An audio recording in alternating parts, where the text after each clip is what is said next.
today, unfortunately, because of a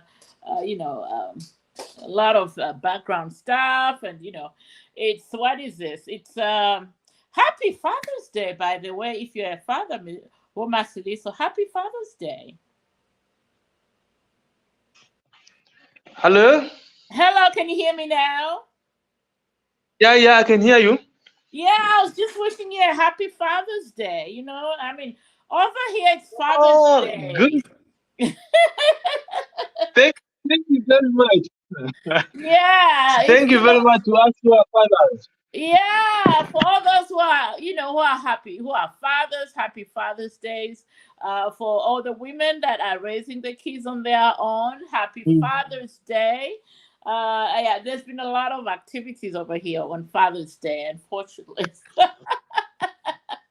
So hence, us delaying in starting the show. Typically, we start at 2 o'clock, which is 20 hours Zambian time on a Sunday. But today we did recognize fathers. Those were fathers, and they had to do what they had to do, and families have to get together. It's like a big thing.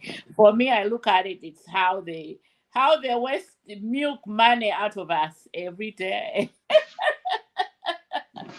That's what I say on that. So anyway, shall we just go ahead and welcome everybody? So this is Kalinda Shachinda. I'm out here in Indianapolis, Indiana. That's the Midwest of the United States of America. This country is so vast. So we are all in different states, but we make time every day to welcome each other and just have a little chat. So I'm gonna go ahead and get my two guests that are here to introduce themselves. It's of course Bantu TV every Sunday afternoon around this time. So let me succeed my talking. Let's start with Woma Siliso. How are you and where are you joining us from today? Wow, I'm okay. I'm back home here. I'm in Zambia. I'm in the city of Solwezi. In Northwestern Province. I mean, that's now the most productive part in the country for now. We have Oh, some of the biggest mines in the country here. So that's where I'm based. well, fantastic. And why don't we welcome somebody from my I know when people say I'm from Livingston, I feel like I'm from both Livingston. I was raised in Livingston, but spent most of my working life in Lusaka. So I feel like I'm from both places. So don't look at me the other way if I say, I'm a Lusaka girl and I'm a Livingston. So yeah, so I'm a Livingstonian here. So why don't we welcome oh, we lost him again. I think he's having issues with the network here. How about let's just go ahead and start the show. And we do have a very packed show today. I must say, Woma Siliso. I think to me over the week when I was trying to pick up topics to do over here this week, I was looking at, I talk to my people in Zambia all the time, family and friends. So the mood is on load shedding. People are just also over it about this load shedding. Um, so every time I call, people are complaining about load shedding. It's just too much, and I have people that are complaining that it's no longer 8 hours. But I thought I saw a notice somewhere that they increased the load shedding to 12 hours. And they're doing them in 6 hours intervals. I could be wrong. Maybe you gentlemen over there can correct what I think I have heard and read on this load shedding. So maybe before you come in, shall we bring in Lino, Peacemaker Muela? Please introduce yourself. I think I was just talking about Livingston when you dropped off there for a moment. So welcome back, and just tell us, our viewers, where you're watching us from, sir. Thank you so much. Based in Livingston, the tourist capital. Yeah. It's load shedded 18 hours. It's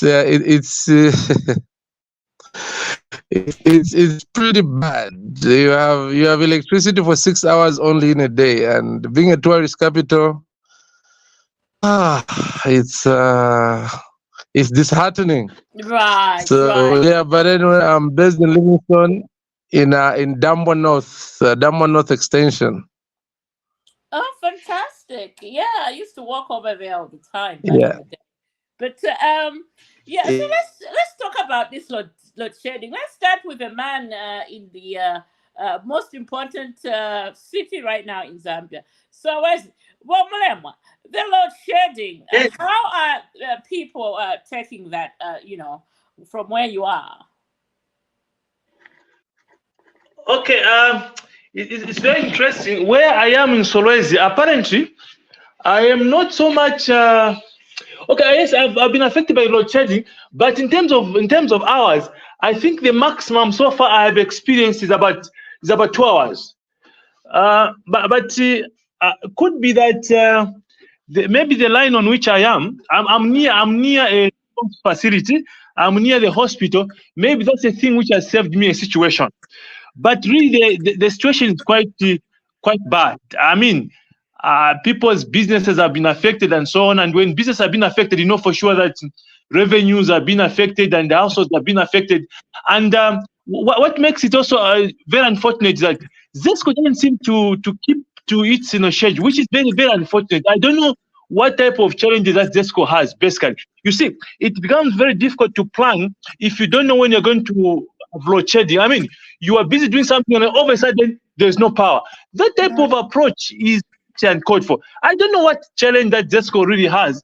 One was even making a comment that is it Mapani who said that, well, sometimes a worker has is it a tire puncture when they're trying to go to a place where you're going to switch off, and so that type of those lame excuses. But sure, it is not good for the country, and actually we're being affected negatively. But for me, I'm in the line that is, well, I've suffered load shedding.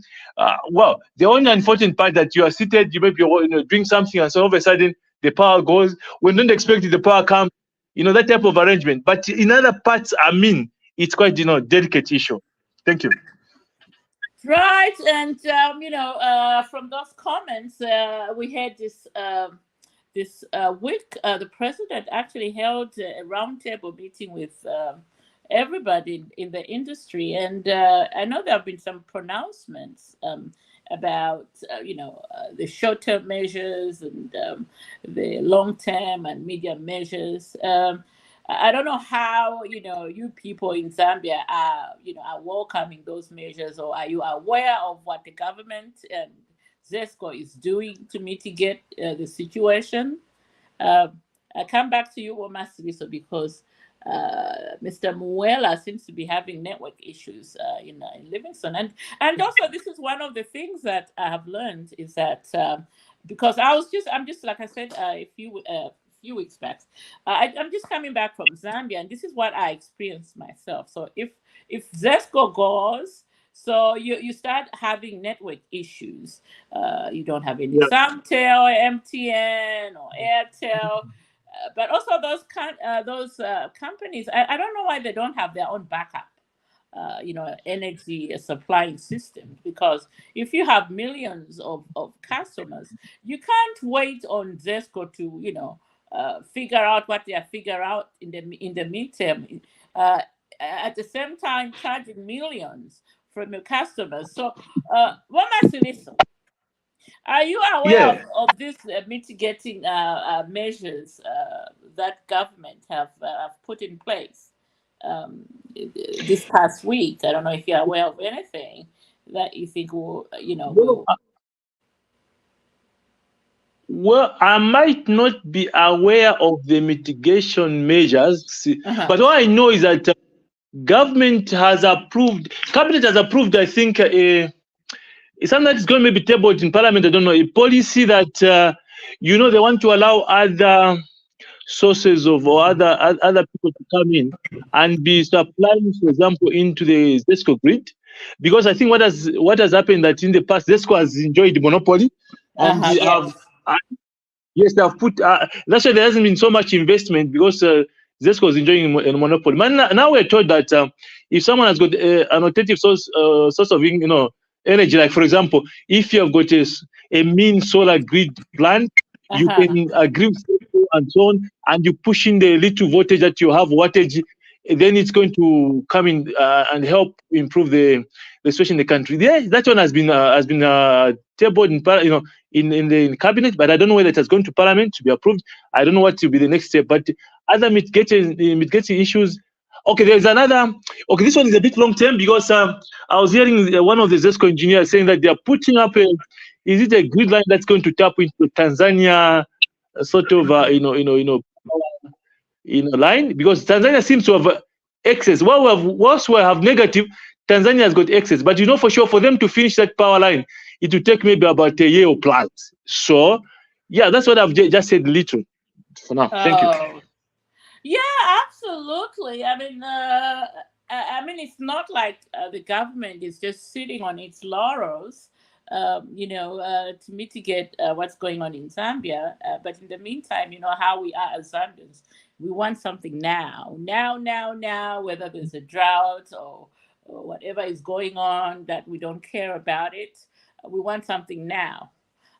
We can't wait for the measures that they're putting in place. But also, for me, really, I thought this is one sector that everybody should pull together in terms of the opposition and the government. There's no need to start politics or politicking, as we all love to say in Zambia, on every issue, even as an issue that affects the entire country, like energy. So why not the opposition come up with their own measures? To say, look, we feel that you guys, if you do this, 1 or 2, 3 or 4 measures or solutions that we have, this is going to solve the issues. But all we are hearing is, this government has failed, it needs to go, we can't wait for 2026, they should just resign now. I mean, those sentiments, are we guys pulling in together as one Zambia on such straightforward issues like energy? What messages? Yeah, actually, it's unfortunate that we tend to even to politic on issues that are of a critical importance to the nation. What I expect myself from opposition now is not to oppose for the sake of it and say, no, this government should go and so on. No, they should tell us exact alternative source. How can we solve this problem? I mean, we should be solution oriented than actually the blame culture and so on. I think we are taking this politicking too. I don't know if it's going too far, or just, to me it becomes like a childish type of politics. We should bring solutions. What could they have done if they were them in government? What could they have done? That's what we want to hear, but not just politicking and say the government should go. And so they're talking about the issues of changing of government. That's not the way to go. I mean, the issue of whether now, basically, even them, when they are in power, why didn't they also invest in alternative sources of energy? All they were also enjoying was ZESCO and misusing that company and so getting extra resources and so on. So they cannot blame anybody. Let's work together. I want to hear actually solutions from them, how we should go about. So far, I think, to me, I cannot blame the government of the day. I know that this is what we have had for a long time is Zambia. We have not diversified in terms of energy sources. So we should look for politics that bring about in terms of solution, not blaming. That's what I would say for now. Right. Very interesting views there in terms of what's going on here with the energy crisis. It's a crisis. I mean, there's no way to call this one. It's a crisis for the entire country, and I'm sure not just Zambia. I mean, I have friends in Zimbabwe who are also complaining the same issue, and for them, they're even saying it's worse because they can go 2 days without power, and I mean the same thing in South Africa, they are also having an energy crisis over there because of the drought.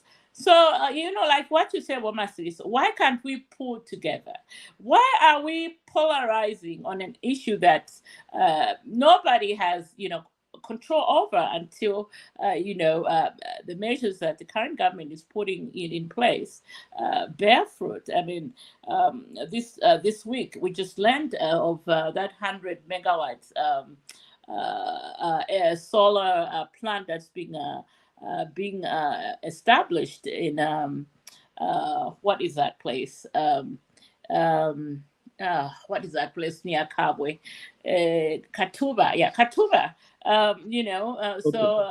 It's been established, and hopefully they think by December of this year, they'll be able to add at least 300 megawatts or 100 to the national grid.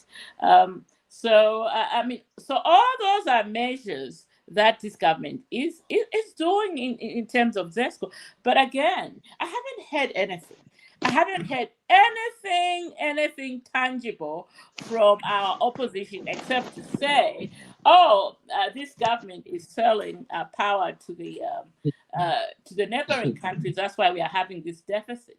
I mean, how do you explain the low levels at Kariba? And maybe Mr. Lino Muela is back. Hopefully, he can tell us, because with ZESCO we have a power plant right there in Livingstone. We lost him.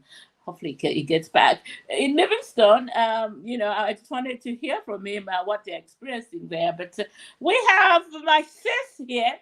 She's back looking all lovely. Lady Sarah, welcome back. And how about say hello to our viewers? And of course, we are talking the energy crisis in Zambia. If you want to jump on this topic, go ahead. I've just come in, so I don't know exactly what you're talking about. But I'll just say that we are here to discuss things that are affecting our country and how we can make it. Thank you. Great. And we have Sister Rosina jumping on here. We appreciate Sister Rosina. Welcome to our Bantu TV podcast. And of course, we're discussing the energy crisis in Zambia. What's your opinion? And tell us where you're joining us and watching us from, please. Okay, maybe she just wants to listen in. That's quite all right. So, one last listen before I was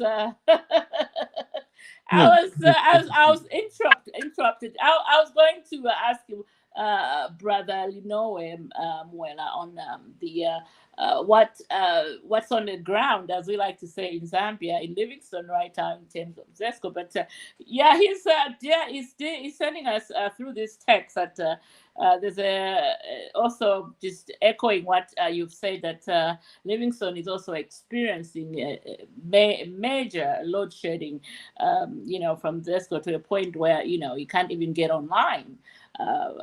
Again, I would like to implore our internet providers in Zambia, MTN, Zamtel being the biggest provider. Please, you guys better come with a plan B, because no one can tell me otherwise, because I experienced this myself. When ZESCO goes, everything shuts down, and that's not how it should work. You companies should have your own power supply, backup supply, something. Okay, Mr. Muela is back. So, Mr. Muela, tell us what's the energy situation in Livingstone. I'm excited to hear about what's going on there. Please jump in. Mr. Muela, I think you are muted. You want to unmute? Yeah, now we can hear you. Go ahead, Mr. Muela.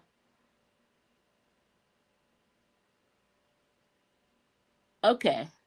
All right. Okay. Go ahead, Roma Siniso. Yeah. I totally agree with you that Well, sure. Companies like whether it's Airtel, MTN, Zamte. I mean, they should have backup. I mean, they should have generators, big generators by the side, or they should even use solar energy to be able to make sure that whether Zesco power is there or not, but this should be able to provide services. But if they're going to rely on Zesco, well, we still have a long way to go then in terms of giving some of these services and so on.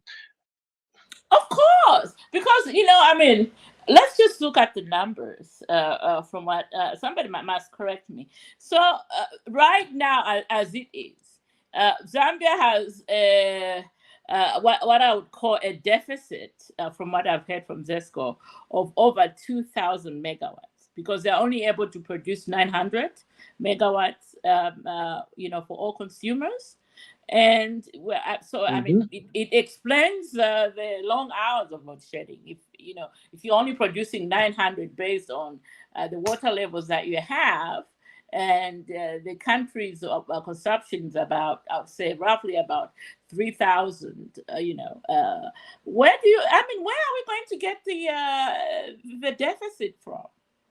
I mean, yes, there have been these deals that have been signed with the Saudis. I think I passed through what is that place where they're trying to set up one? Is it somewhere near Chisamba? Their plant. And these things take time. Yes, you hear about the funds being pumped in. But it will take time for these plants to actually, be up and running. But then, what do we do as a country in the immediate now, Mr. Masiliso?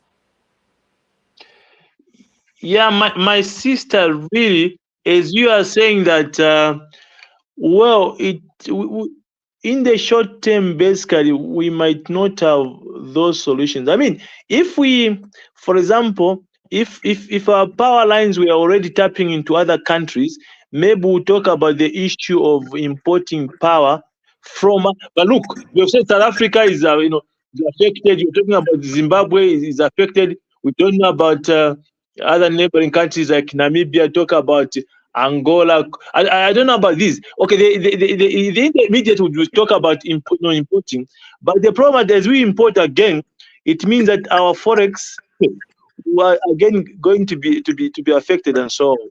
So in the short term, really, there is no quick fixes, and that's the problem. As you are saying, that's the problem that we have with Zambians. The issue of not understanding certain things. We want quick fix things, and this is not the area where we're going to have quick fix things.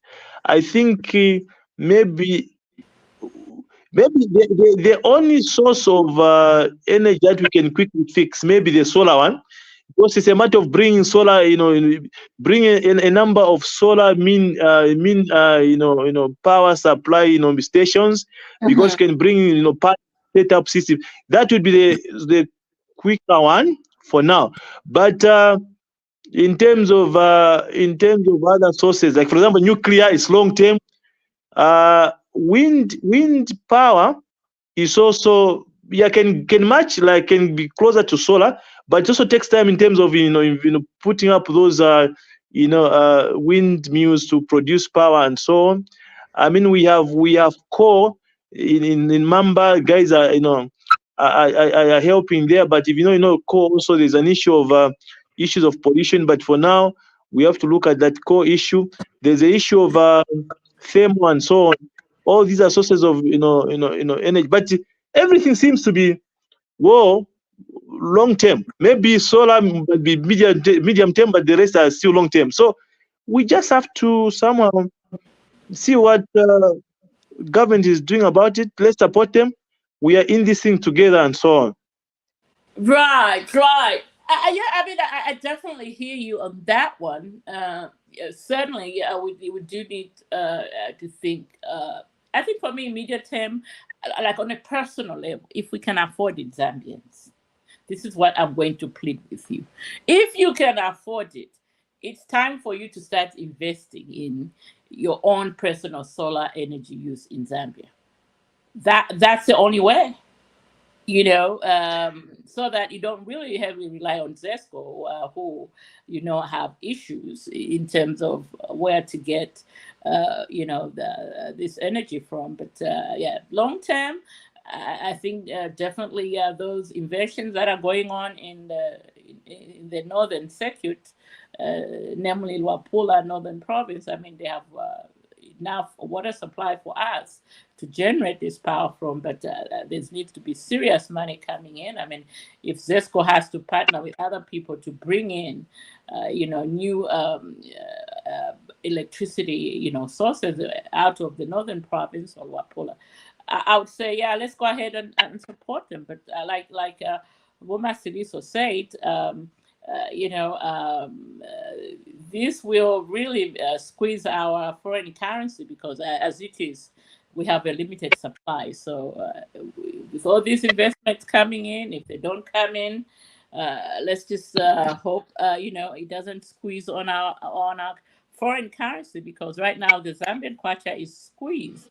I mean, someone like me. Sorry, Mama, to be so bad. The more the kwacha goes up, the more happy I become. Simply because then I can switch my dollars to a whole lot Now, of. Kalinda, Yes, just coming. just a comment. Uh-huh. Go ahead. Hello? Just a comment. Yeah, I'm glad that you have said that at individual level. Let's see that if we can we can invest in solar, which is very good. That's a very good. That's a quicker and immediate term, and I'm glad that government seems to have waived off duty in terms of those that are importing, solar issues and so on equipment. Now, I'll give you a sad story at a personal level. Uh-huh. Yes, I had gone the route of investing in solar and so on. I was trying to develop a certain property and so on. I put in solar panels there. I brought in a welder to try to consolidate those panels and so on. But unfortunately, the chap I'd put on as a worker decided to leave after getting the first pay and so on. And during that time, in his absence, the thieves came in and they stole the solar panels. You see what's happening right now. One is Oh. trying to develop at a personal level, but there are other adverse, events like people are coming in crime and they're getting all those things. So on the other part, there are people want to develop. On the other part, there's indiscipline in terms of wanting to get other people's property. So that's a dilemma we have as a nation. I don't know Yeah. why that's poverty issue. Yeah. Yeah, it certainly has to do with poverty. I think we also just need to toughen up on some of these laws that govern stuff like, what you just explained here, Womasili. So people stealing other people's, I mean, I've heard those stories where, somebody puts up a solar at their home of the panels, and then 2 days later, the thieves, they're stealing those panels in the night. So I think for me, let's go ahead while we are on our personal level. We are doing this. Let also the government stiffen these laws that governs solar, just the thieving of solar related accessories and equipment, to deter these would-be criminals, because in some cases the people that are stealing from us, women stealing, it's the same people who are putting those things up, because because sometimes I wonder that if somebody puts up a solar panel at their home, how then do they get things coming Then, 2 days later or a day later? They know exactly where to go. Somebody who is not a professional, because not just mhm. anybody can just come and steal those things. I mean, somebody like me, maybe.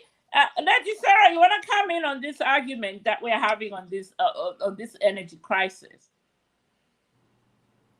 Yeah, sometimes I feel what to say. Mr.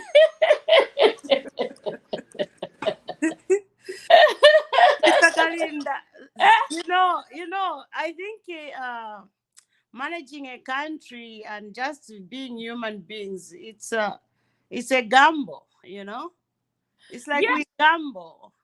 Everything is gambling, because I don't know if I'm saying the truth or whatever, where there's something like exporting power. Zambia exports power to other countries. And you remember the last time I asked about the same thing, like why should your children are suffering and they are hungry and you give food to the neighbor?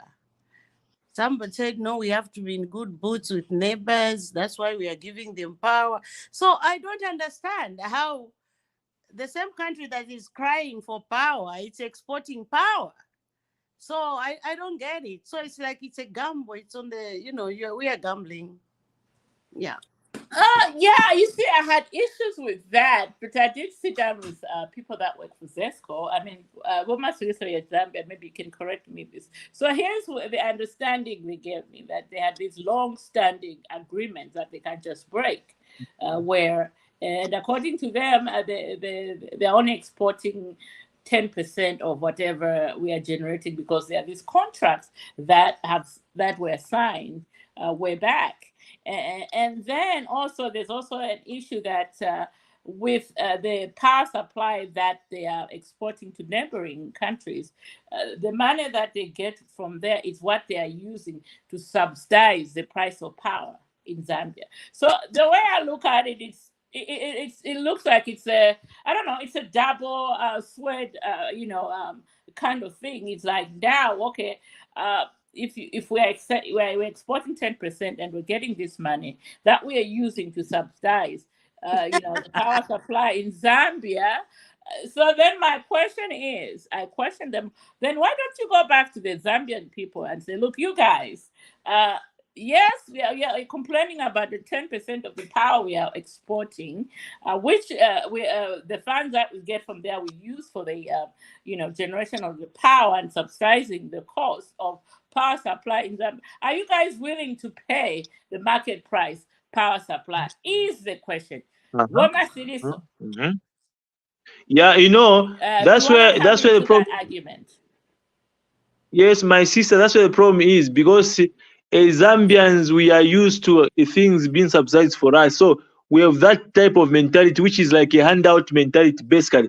But again, if they are going to give us at the market value, will be the same people again begin to complain. For me, I believe that the guys who are in the driver's seat or making decisions, they are also very concerned about their nation. I don't think they are doing something about it, nothing about it. I think this game plan which they have, basically, you know that if you've got a contract, there are contractual obligations that you need to meet and so on. And as you have said, maybe they should do an experiment for about 1 month and so on, and we see what the real cost of power is going to be. But again, it will be the same people complaining and so on. So to me, I believe that the guys are doing their homework. I mean, they are Zambians, they are affected. That's why they're in leadership and so on. They are working at it and so on. We just have a deficit, and let's see how we move forward. Right. Before you go ahead. So these contracts, who makes them and for how long do they go on? Because this supply of power to other countries has been there. Why? And for how long do these contracts, put in place? For how long? They don't end? That's my question. When are they going to end, the contracts? Well, your guess is as good as mine. I mean, the contracts could be, who knows, a year, 12 months, 18 months, 36 months, 5 years.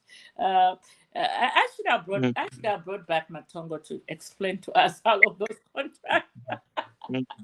I just thought today we should just have, I mean, we're not experts here. We just, air our views on whatever is going on back home. So hopefully the next topic, I'll be in touch with the ZESCO spokesperson, Matongo Mambi, to come and explain to us how long those contracts. Because if you remember, a few weeks we had him, was it 4 weeks ago, 3 weeks ago? I can't remember. Last month, we had this argument. Remember that, Lady Sarah, yes. with him on that, and so maybe he has more answers for us. Now that the situation has worsened, where does ZESCO stand on this, these foreign contracts that ZESCO has?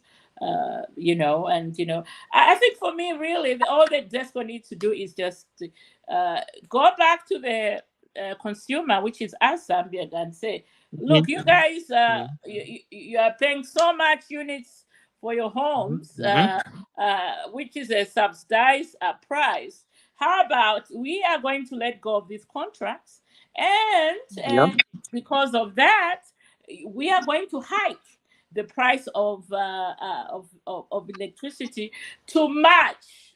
Sister Kalinda, the prices of electricity is already high. Okay, there's nothing like where they are going to be saying that it's not high. It's already high. My other question is, why is it that this time around in the new dawn, the hours of lack of electricity, the hours of load shedding, they are more than 12 hours? What's going on? Who is in the chair at ZESCO? What's going on?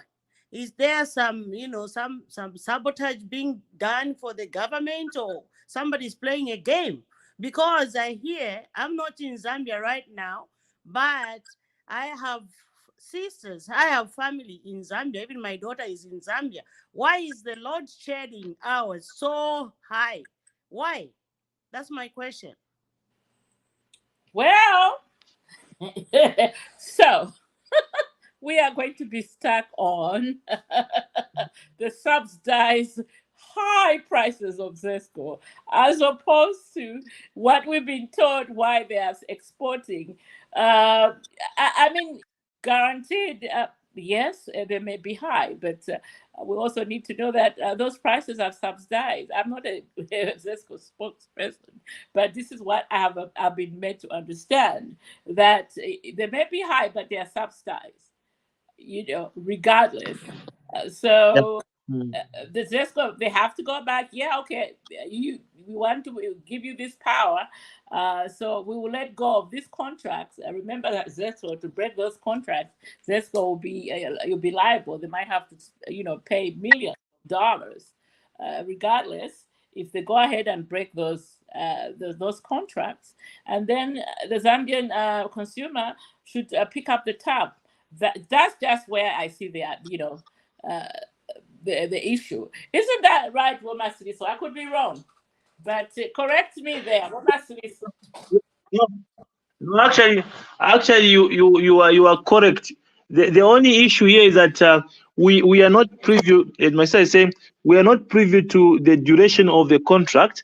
But I would want to imagine that, I think when countries are getting into contractual obligation, I don't think they are short term.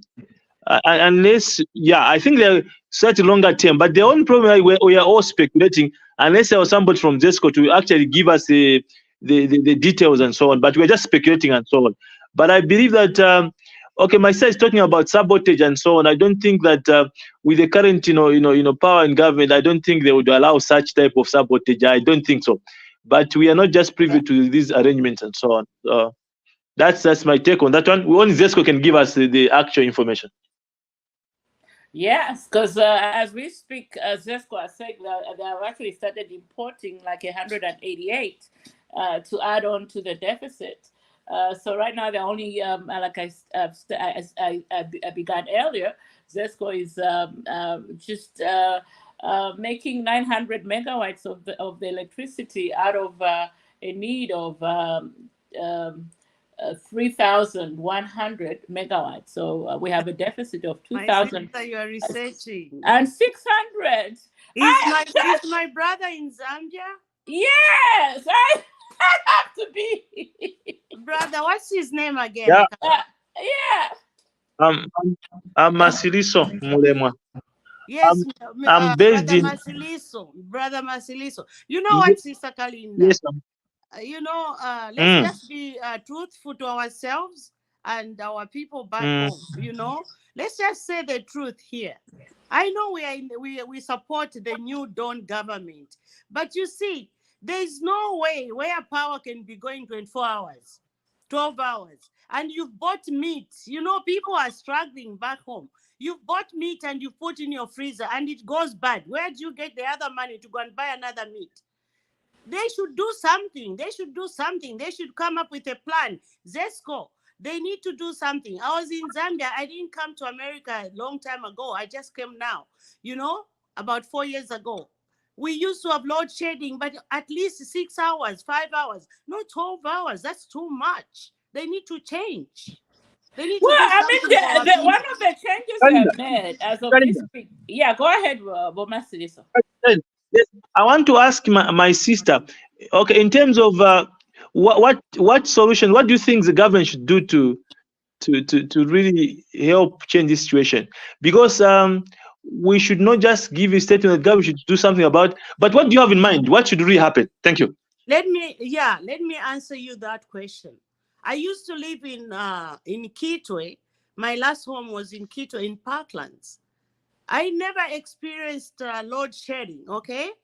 Do you know why? Because I was living just opposite ECL Mall and Mukuba Mall in Parklands and just next to the barracks there. Why can't they subsidize such kind of power and give even to the ordinary people? You know, there are some areas, if you do a research, there are some areas in Zambia where they are not having load shedding. There are some areas in Zambia where they are having very minimal hours of load shedding. Why is it like that? We are all Zambians. But Well, why? I'll answer that. Why is it like that? For instance, the Lusaka. No, Sister Kalinda, don't cut me short. Go ahead. Sister Kalinda, load shedding has been there. This is not the first time that we are having load shedding in the New Dawn, okay? It has been there in Mwanawasa era. It has been there in Chiluba's era. It has been there in Lungu's era. What I'm trying to say is that this is too much with the New Dawn. 14 hours, 12 hours, 16 hours. That is too much. That's what I'm trying to say. I'm going to fight for the people now. This is too much. You cannot buy meat and it goes bad. My sister's meat just went bad. Where do I get? I have to start sending dollars for her to buy some more meat. It's not right. They need to do something.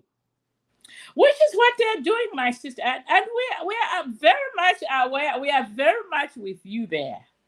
Okay, we embrace you in that. The load shedding this time around is bad because I just came back from Zambia. When I went to Zambia, the load shedding I was experiencing was 8 hours. By the time I was coming back, it was almost a month later, it was increased to 12 hours. And again, the explanation that they're giving us is that we have low levels of water in the Kariba, which supplies electricity for almost everyone. So in the meantime, what is the government doing?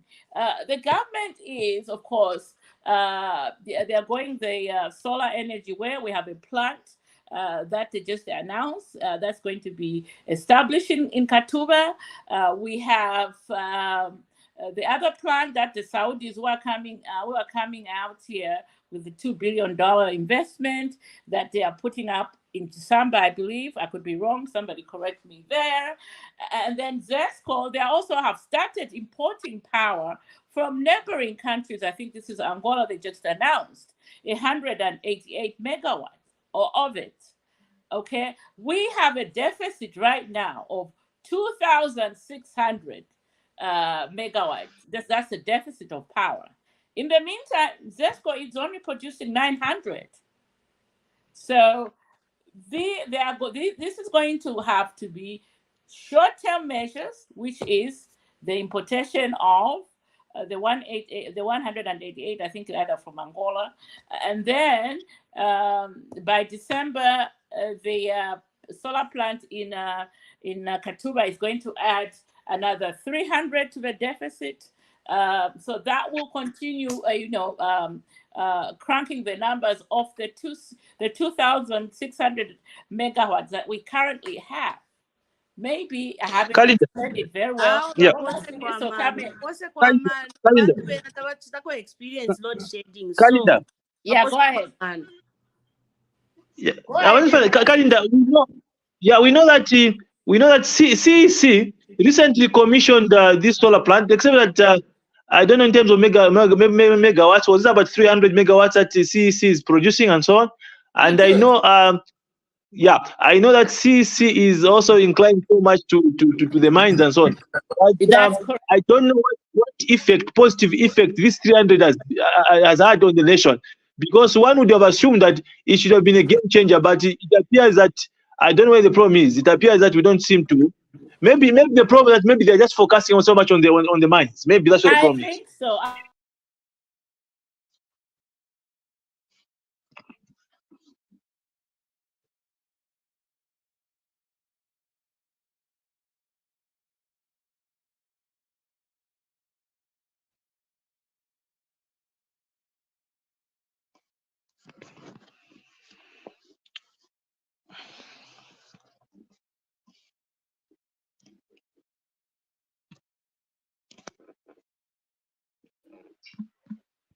Oh, I'm sorry about that. I lost my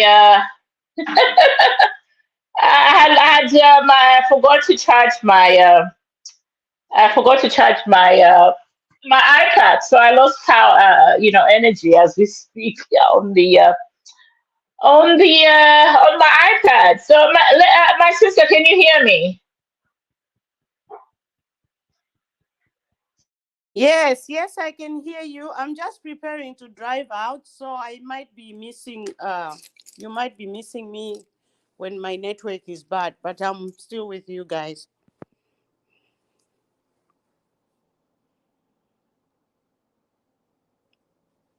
Sorry, I'd also fallen off. Sorry, I can't I'd hear also fallen. Kalinda again, but I can hear you.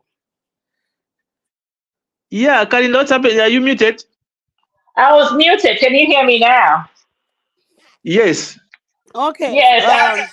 My apologies. I'm starting to drive. I'm going for work, so but I'll be with you. But I'll be dropping in and out. When you're Yeah. driving. Of course, Yeah. of course. Yeah, so sorry, I forgot to charge my iPad, so I was using my iPad there. So, so I thought I had enough juice, but yeah. So, Karinda. but which was yes? Go ahead.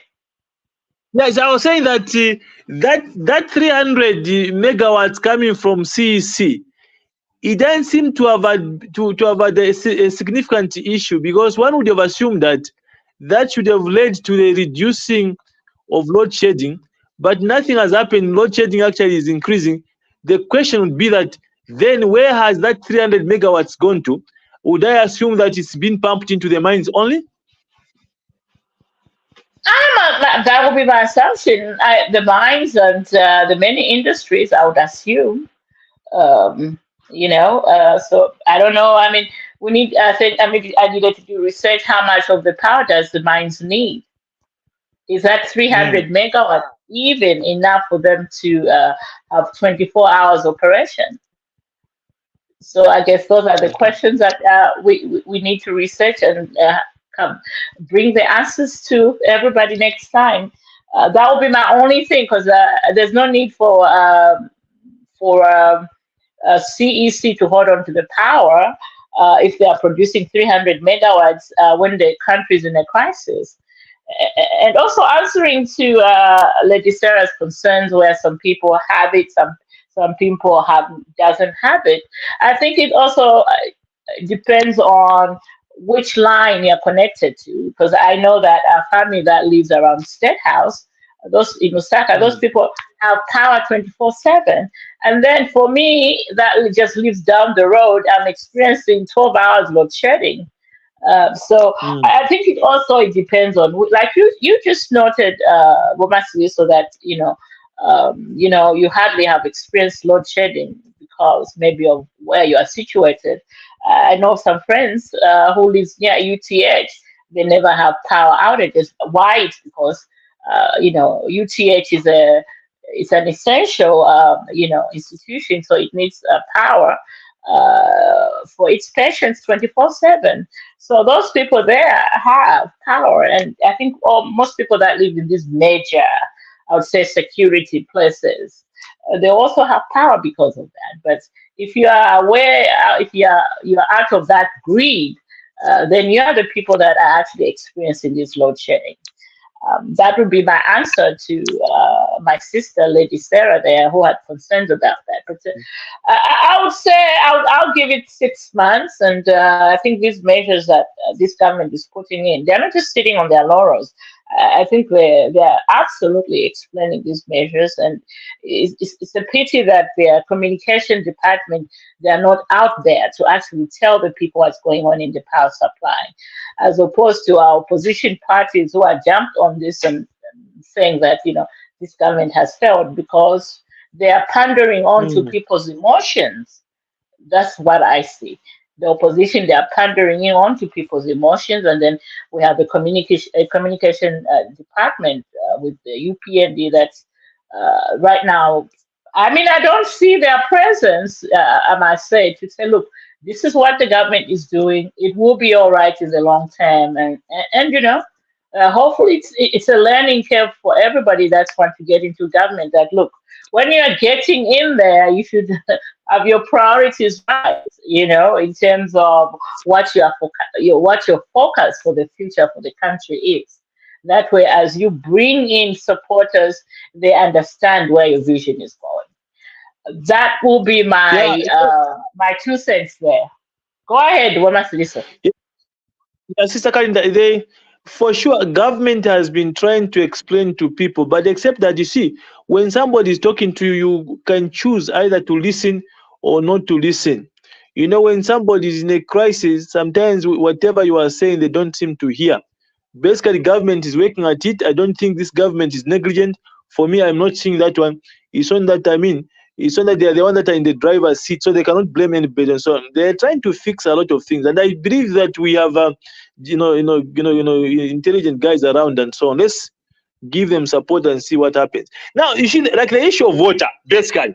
I mean, just today I passed through some farm that I have somewhere, and I looked Uh-huh. at there's a perennial stream that flows through. But interesting, I have seen that the water levels has really reduced. So now just imagine if there's an impact at that level. So it means that basically the major water bodies have been affected. So how can someone really change that one? And they are saying that if they continue to, if they didn't reduce actually the power supply, would have gone to a point whereby they would have been total shut down. So there are people that are also thinking through there and so on. I don't think they're just negligent. That if someone say that maybe is sabotage and so on, I don't think so. Thank you. All right. I just My want to brother, listen. my brother, you Go. sound like somebody, you are saying somebody. It's me who said sabotage. My brother, Yeah, when exactly. I say sabotage, I know what I'm talking about because the new dawn Mm. has left some of these PF people in big companies. So that's what I Okay. mean. Yeah. So Uh, don't say it's somebody. good that, I did that. I said that. So Lady Sarah, it's good that you have that piece of information, which is very interesting. But I believe that government is ahead of the game, and let's see what happens. yeah, I don't have that information. It's something that I'm just thinking about. Like, what is really happening? Is there somebody doing some sabotage somewhere? That's what I'm saying.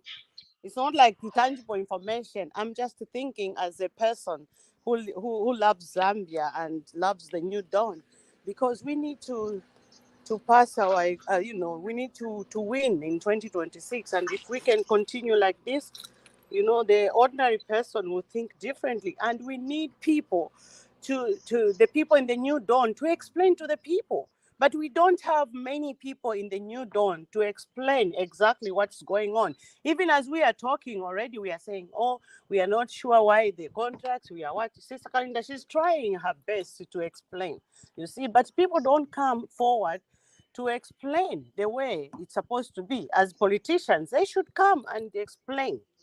Because when they are campaigning, they talk too much.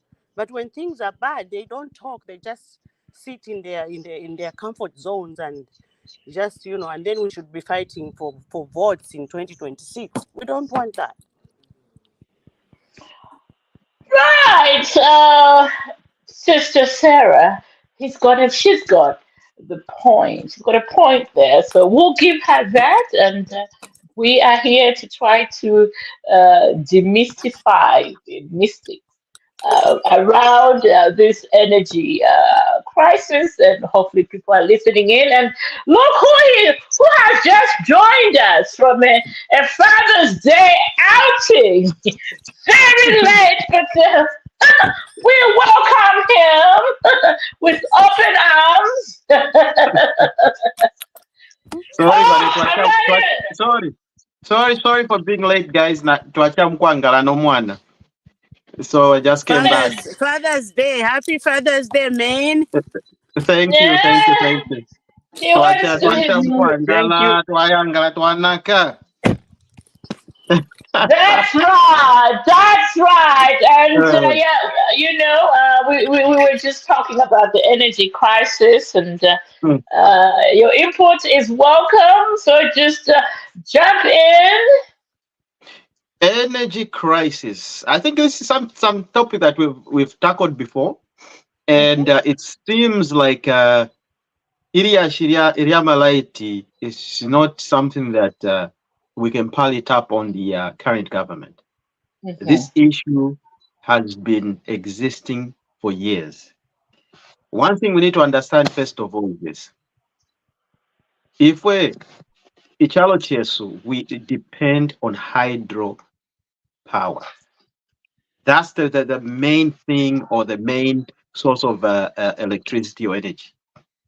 Since Bapangere Kariba Dam in the 1960s, okay, the time they were building it, they obviously had a projection to say at this level, at this population, the Kariba Dam will be able to handle the electricity capacity of Zambia as a country, as a nation, and with all the industry involved at that particular time. Now, the only sad thing is this. We did not, all the leaders that came after that, Kaunda, when he came in, he did not, that's the only thing I think he did not tackle. He did not visualize to say, in the next coming 30, 20, 40 years, how will the population of Zambia be? Will this Kariba Dam be able to provide the much needed electricity that the Zambians need? So those are the issues that we need to look at. After Kaunda, Chiluba came. Same thing. There was no projection. There was no thinking beyond what Kariba Dam is. Mwanawasa came. Everybody, having a top notch. They came. They didn't even think about it. Okay, aside from just Kupanga, just fixing what's already there. But what we needed to think about is, look, we're moving in a very fast pace when it comes to Ichalo Fochia and the economy of the world. We need to start tally our business, tally our economic thoughts and development in that manner, because everything is digital, and the more the population that was in the 60s is not the population now. So let's think about other things. We've got all these energy, okay, hydro, yes, one. What are the alternatives? Has ZESCO itself thought of going into alternative energy sources as a business aside from hydro? If hydro is what they think they are comfortable with, have they thought of going to the northern sector to build up other hydro facilities that can actually, even because the northern sector, we all know it's not a hidden secret. It rains almost all year round. So lack of water is not a big deal. So has ZESCO itself as a company thought of that? Has ZESCO thought of engaging into solar plants, engaging into partnering with other companies to do all these things? So let's not lump everything on the government, but ZESCO as a company itself, the government is doing long-term measures. ZESCO should start working on short-term measures, because I can tell you on my phone, I don't know how many messages I've been receiving from back home. Everybody say, oh, we haven't had electricity for the last year. Everybody's complaining. So what is ZESCO doing? Short-term measures. What are they doing as a company? They need to think outside the box and on their toes. While the government is looking for long-term solutions. So a contribution I can put for now. I don't know what you guys have been discussing, but really, that's what I feel. That's what we talked about. Yeah. You just added a little some little layers that we missed in terms of numbers, But typically, that's what we're talking about. Of course, Lady Sarah has concerns about. She thinks maybe, and she's rightly so, that maybe there are some people who are out there to get, the new Dawn government by sabotage. But Mr. Masliso and I are saying that we don't think so. But those are valid concerns that supporters have. So I think we lay this issue on ZESCO down and go ahead. Karinda, Yes, go maybe to ahead, give woman. okay, I like analysis. Maybe can I give Redisar to justify the assumption of sabotage? Can you still explain further how does she think sabotage is being done, or even that's an assumption? But I want to learn from her, because for her to come with a certain assumption, a certain third party that she has, I want to learn from her. How does she think sabotage is happening from some of these guys in the Okay, energy yeah, sector? I can hear you. My way of thinking on sabotage is the hours, okay? It's not about lack of, water and everything, but the hours. Why are they so long? Why? That's the question. Why not, ukukwabako 4 hours, 6 hours, lack of load shedding? Oh, she's driving. We've lost her. Hopefully, she'll come I back. think And Why? maybe I can add on that one. Yeah. I go think when ahead. it comes to sabotage, I think what I've heard and what the ZESCO itself they've been saying is that people have been going to vandalize power stations, transformers, stealing cables and stuff like that. That's also part of sabotage because Yeah. kuti baba tumafika tukabie nikafiona ule, and you find that look in an area instead of that type of hours here, the recommended hours happen. They cannot happen because transformer now my cables now so for them to come back and fix it, it becomes a long. So those are the things that we're looking at, and it's there in public, and people have been stealing transformers and cables for a very long time, really. But that's what I would think maybe she meant when it comes to sabotage. And that's why the president himself said, look, we're going to stiffen laws. Umuntu waive fintu kwatama kebozi shani shakupala, anything related to those kind of institution installations, they will have a stiffer punishment. And once people start learning at Ingana or so, I won't be out in 3 months. I'll be there for years. People will start, but that I'm team. You see? So when people start getting scared to do those things, then at least we're giving ZESCO and all these other companies to work on their, and advance on their technology in terms of transformation, transmitting, electricity. So yes, ukuiva, that's sabotage. That's right. That's right. What must we so? Yeah, and I have liked this type of approach in trying to expand on the scope of sabotage. But to what extent really would that type of sabotage affect the whole nation? Because the Sarah is complaining about the long hours of load shedding. So for sure, as I said at the beginning of the show, that look, I was trying to put up solar panels. Someone came and spoke for me and so on. But I'm looking at the national level. At what impact level would that issue of sabotage be?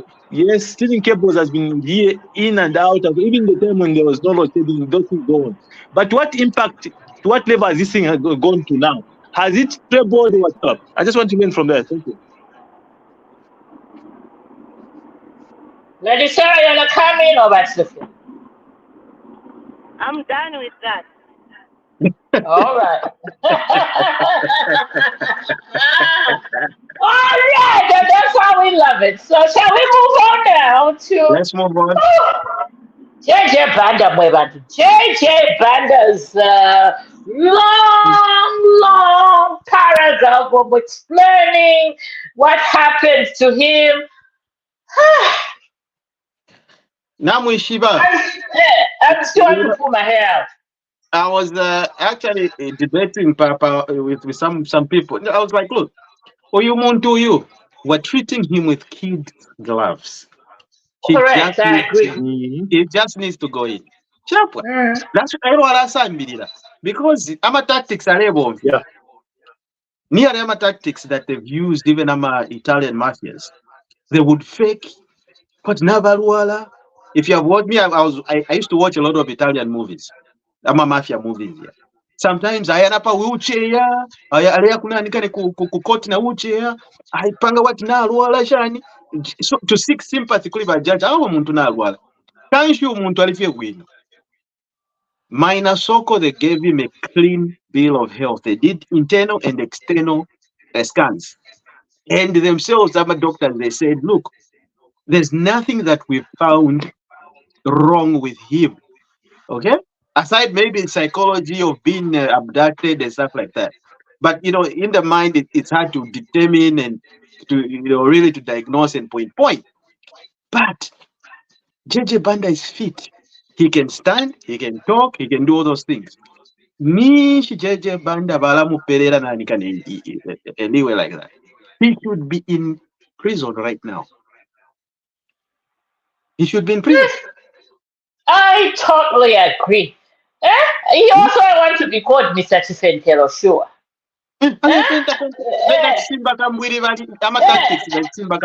They know those tactics. They've tried them. They've done them for several times. You know,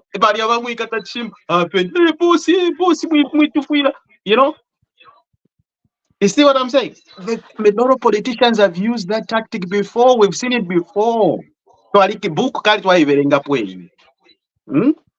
Right. Lady Sarah, I know you were smiling when Batshifia was. Yeah. JJ Banda Mweban. JJ Banda. I had to take a video. Oh, that's no, he was arrested. He was in jail, Bachi. He came back on a stretcher. I am Kufenta. I want to for He's surprised. I think he fainted Shinka because he didn't expect it. You know, he didn't expect it to have a movement failed. To a fenta, imwe. Wali shuka mutia, especially ngole imonakatu muntu sana. Avena JJ Banda. Let us take him finish. That man. No, and also could confusion, could ba lawyers. Scott, I went in as a lawyer. We saw then quite is a money bags. Mathieu Bizuru. Honestly speaking, Roma Sinison, this JJ Banda case, your opinion, sir? Yeah. You know, Kalinda, the problem is that, okay, JJ Banda has engaged lawyers that are also politicians. That's the problem. I think they are not. Yes. Yeah, that's right. the problem. They're not very professional. That's the problem. How do you, how do you fight a lawyer who is fighting the new Don? You know? Mm-hmm. So you don't expect anything good to come from that kind of people, you know? He's in Uka. He's president some party. So they can do anything, they can say anything, they can be in the negative all the time. And this JJ Banda, you know, these are the people about lawyers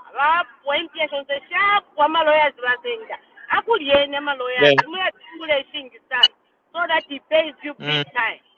So that he can finish off. Because what I have one day, let's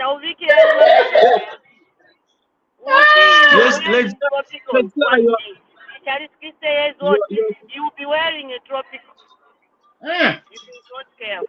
It's, Yes, yeah, actually, JJ is wasting our time. Don't you think so?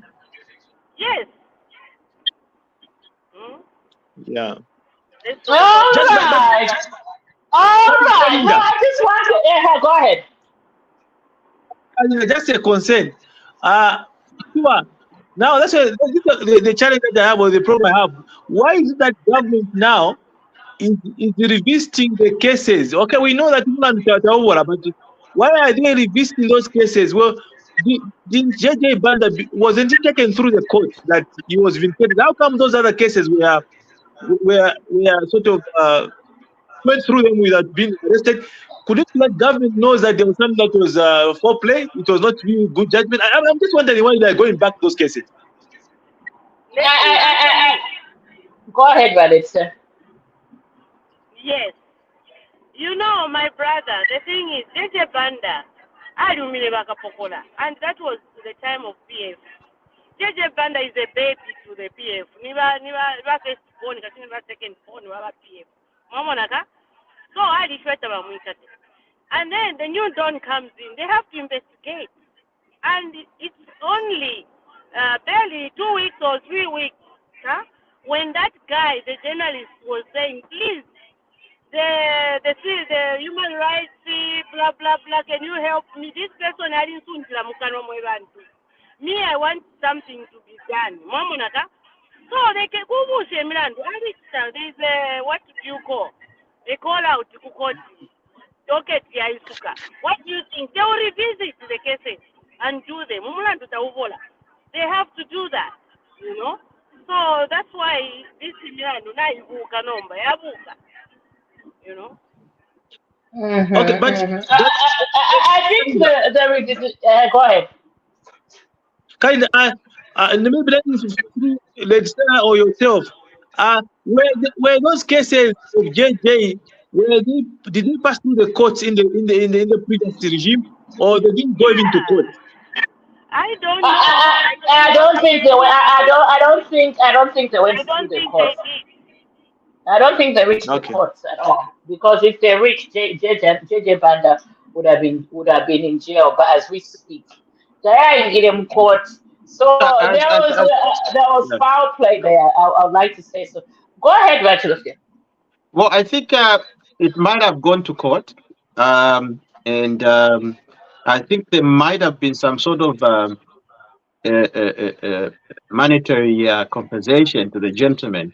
But after thinking and consulting, he thought like, look, no matter how much money you compensated me, because one, if you compensated him, it means you agree to what you did.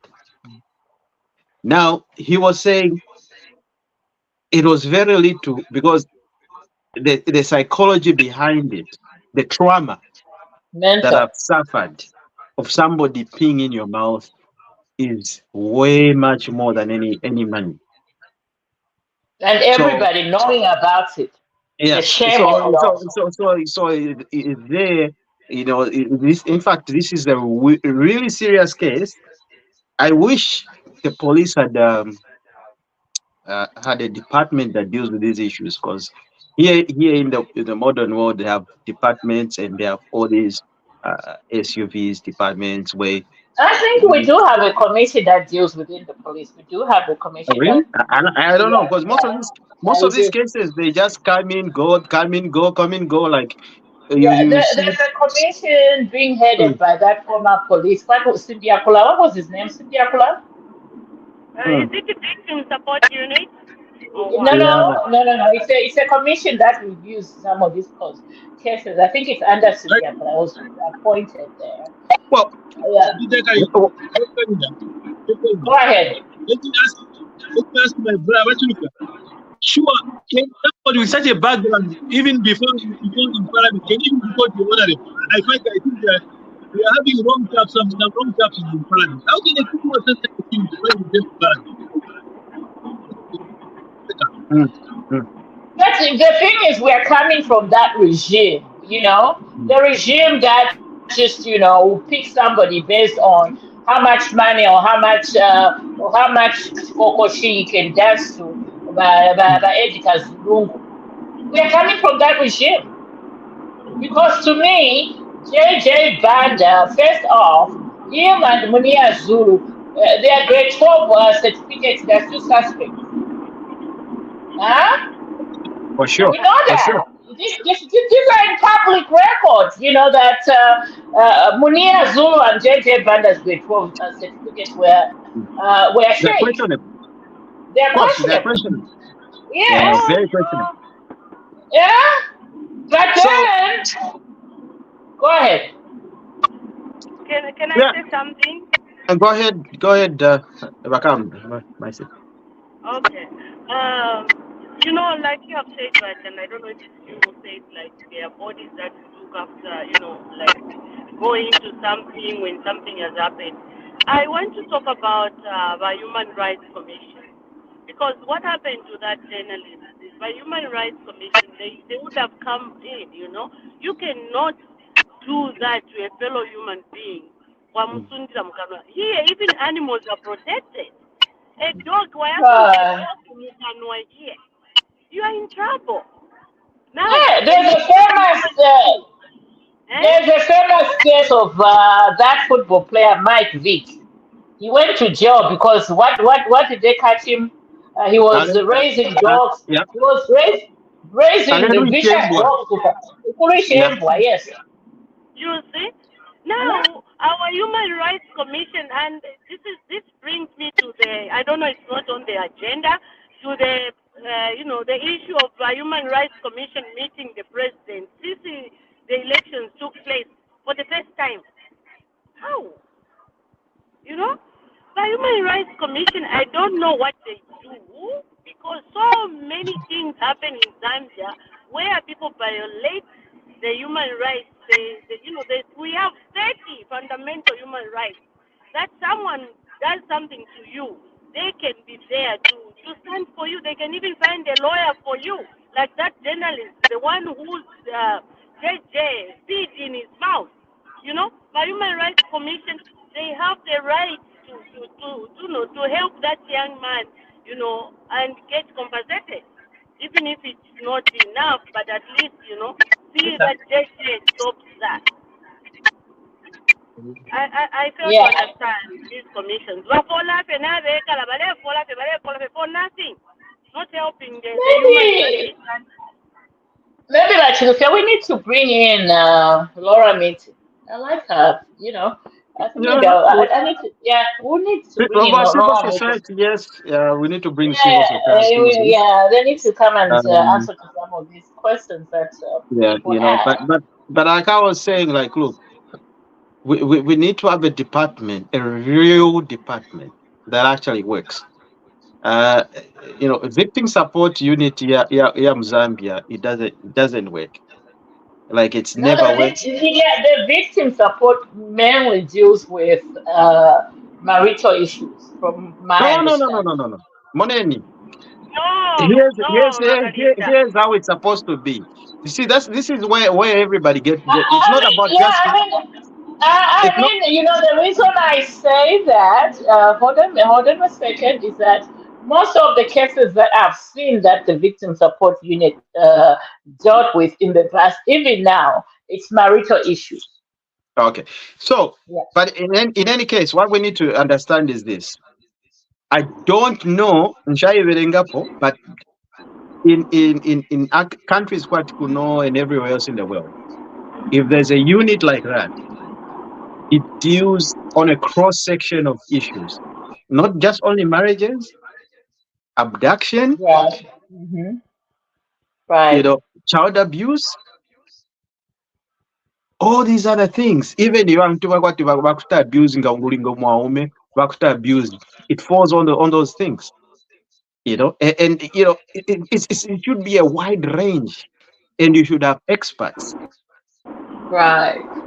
Okay, you should You have Right. and one people the who are trained. victim. Let me say something that and about the victim support unit. Maybe Sister Kalinda has just witnessed where the victim support unit is talking about marital issues. Most of the people going there. But I was in Angola and I witnessed even children, Balaya, everybody that is victimized, the victim support unit does that. It stands for that. But the problem that we have in our society is that people don't want to say something, especially if it's done within the family. Some family, the older women will be there. Oh, you will never Tiamu family, oh, niwa uncle wowe, niwa sister wowe, Tiamu family, don't do this, don't go to the police, don't go and say what, you know.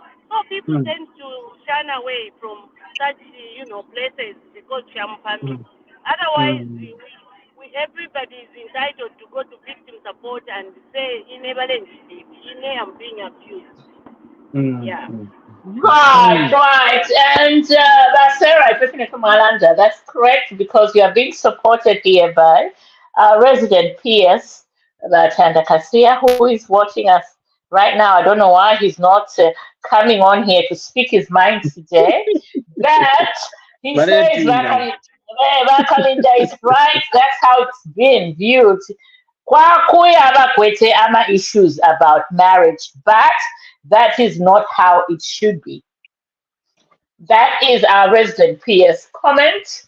I was waiting on him here to come on here, Katisha Fulalechta. But anyway, shall we? And he's going to miss on this one. Shall we go on to my next favorite topic? Are we ready, everybody? Go ahead.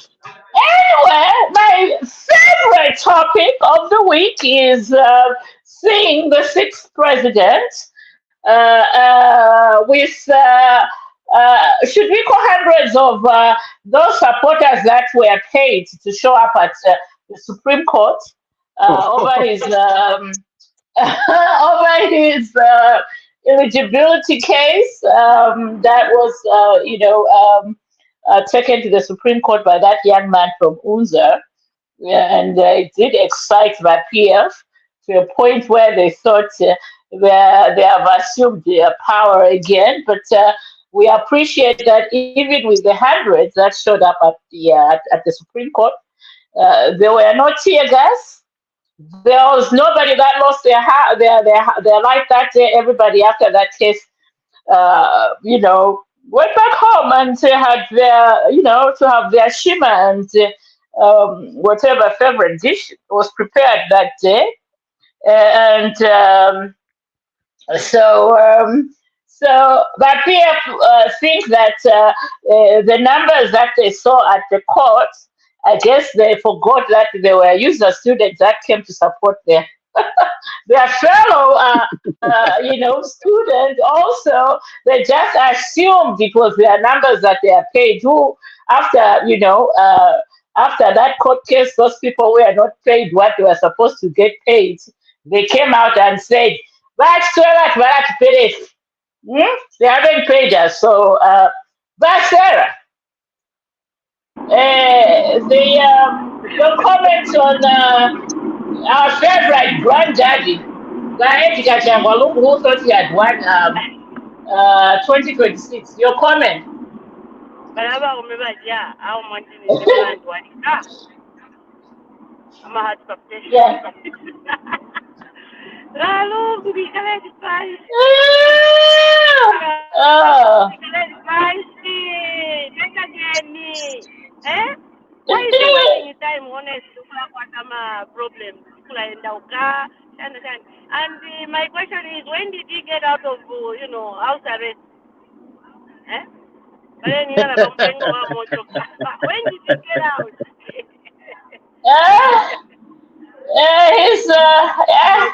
He told the BBC that he's under house arrest. That's what he said. So when was he released, Mwebantu?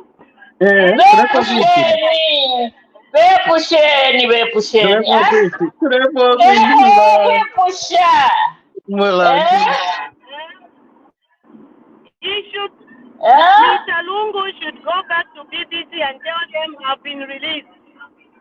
But from house arrest. Yes. I can't say much. Yeah, anyway. Mr. Lungu, he knows what he's doing, so I don't have a lot to say. But very too sharp. No, me. All right. What about Shiriso? You're in Solwezi. Your view on Mr. Lungu's appearance at the Supreme Court? Okay. I missed that part. I missed that fiasco that you were trying to explain. But what I would want to say myself is that if the court rules that is eligible to stand, let him stand because I know that he can't make it. Basically, that's where I stand. You can't. The type of politics he's playing, those are old fashioned. We are in a different era altogether. But by trying to block him, we are trying to make him even more very popular. But let him just stand and see what happens again. Right, right. Anyway, I guess the ruling is next month, so we'll find out. But Lufia, you're Well, I actually think by top notch. But top notch. I love that term, but top notch. Avena top notch. Avena top notch. You know, he reminds me like in Twale Angara when we used to long time ago when we were kids. You know, we had urban, you know, when you're playing, you would fight and argue and stuff like that. There were certain friends, you fight, but they don't believe that they've lost the fight. So they would come up to you and oh, Charlie, he didn't beat me. I'm like, look, buddy, beaten you already. You know? My guys, you've lost. Please accept it. Okay? Accept your loss. Eh? Nakupingira. Then when you meet, you beat him up. He cries, goes to his mother. He says, "Oh, the guy beat me up." You know, and then you know you're like, you look. I told you, you lost already. Even another can even a top notch. So Top notch. having a top notch. Problem bakwata. Tabafwayo kusumina defeat. Tabafwayo kusumina defeat. Because if he had accepted defeat, Nkatakuri ne fiance fi. You see, he's the the causer, and he's the problem. And if you look at now, if my cat does, if those are the violent kind of cadres that HH said we don't want this kind of cadreism. And they'll be arrested. Let them You see? not complain. Mm. So Now that won't get here, they'll end up in that's jail. why last year, nepyongo fyata. Muntu chibanda nchiwakwata muni. Imagine, ask him. Eh?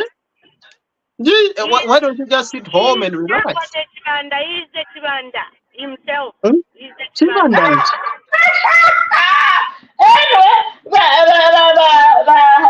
Chibanda. Send our resident PS the link. He's asking for the link, but I've sent him on here. He's having issues getting on it. So send him the link. I hope we have our resident PS who wants to really talk about Malungu's public outing.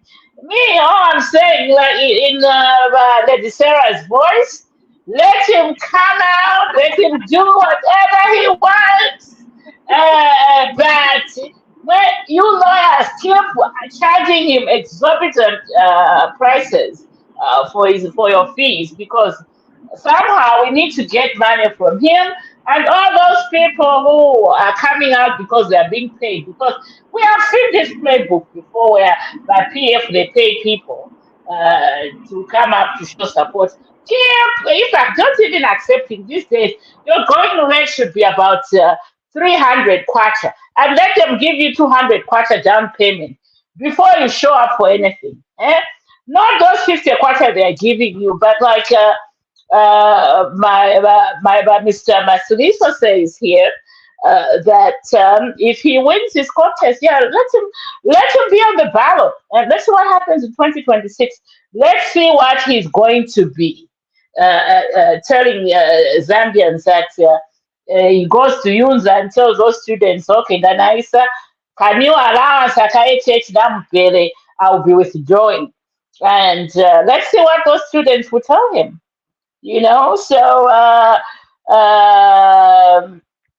and there is Vakazia that today recorded as case president Kalaba in Chingola and even recorded their action.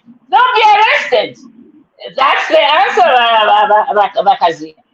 If those cadres in Chingola, as you say, they recorded case in Kalaba, yeah, don't be arrested. It's as simple as that. If we're a UPND, when it comes to violent cadres, we don't accept such nonsense. So they'll be arrested. I mean, we saw those who were held yeah, insults in Kuchibole Kuria when they went to bury their friends. Yeah, they are in jail. And they're going to go through the court process. So if these cadres in Chingola, as you say, they are UPNG and they're on video, the police should not even wait to get orders from the president. They should just be arrested. Simple as that. We move on. Gentlemen. Yes, well, Sister Karinda, I don't think they are UPND because the president has put categorically that not that type of federalism. So if they are UPND members, how can they go against the leader who the president has put up statements? So to me, basically these are just suffering from hangovers, and for sure they will face the law. Right. That's what we're talking about. That there will not be any caderism behavior. Just because you're UPND or PF or whoever, if you are found wanting, you're going to face, the courts of law. It's as simple as that. Yeah, and all those who want to jump on the what, and it's easy these days. Anyone, even I can go Munusaka and get a PF T-shirt and say I'm PF. Everybody will believe me. So I don't know about Kuchingola, if there is any truth to it. If they are UPNG indeed, or any other, we'll find out and they'll be arrested. It's as simple as that. That's Sarah. Yes, my sister. Like Your our comment. brother said, yeah, like our brother said, those are not even in UPNG. We don't have violence in our party. We are good people. We care for our country. Those are PF guys wearing, camouflage, and then Bauka. Tamwakwata abantu shuwa pakatemwabusha balungu achiteni mwimi niwebu president. Tell them. Abena Savoye, kasheni Savoye uyo. Once ni tamwakwata amano, ayakwimina as presidential candidate in 2026. Tell them. Ebo mwaya busha achiteni mwimi nine. Tell them volume up, Sarah. Volume. Tell them. How can you go and wake up the old man? He's tired. Lungu is tired. Leave him alone. President. Honestly, why? We're given a Rubin. The more come on, find somebody else to challenge Tahaka in the Isilema. Why Lungu?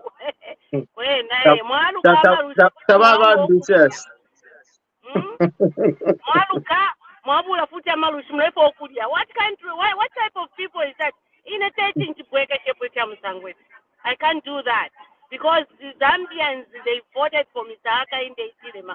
They didn't vote for Mr. Lungu, and you want to bring back Lungu at sending women in Avena Savoy Tamaguatamano, Avena Calababo Tamaguatamano. Really? Where's your power? That's Monediva sister. Actually, if I just add on real quick, what my sister Sarah is saying is this. If I just tap on what she's saying, there's a whole big bunch of leaders. I don't know if they got followers, but they claim to be leaders.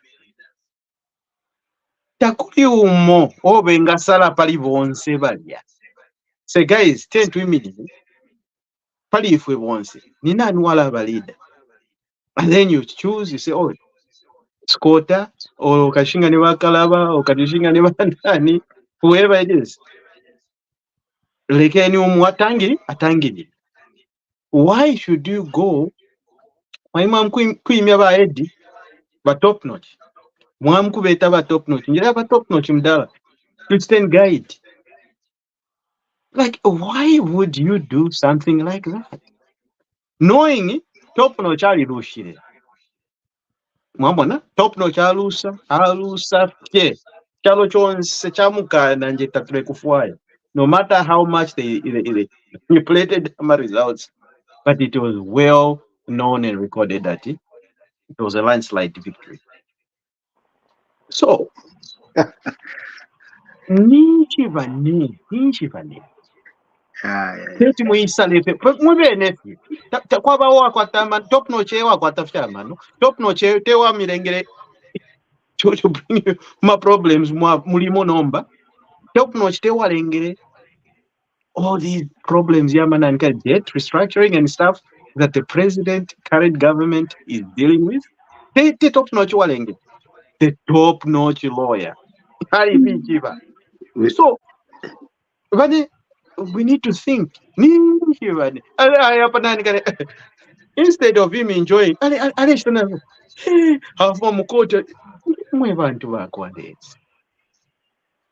you sure?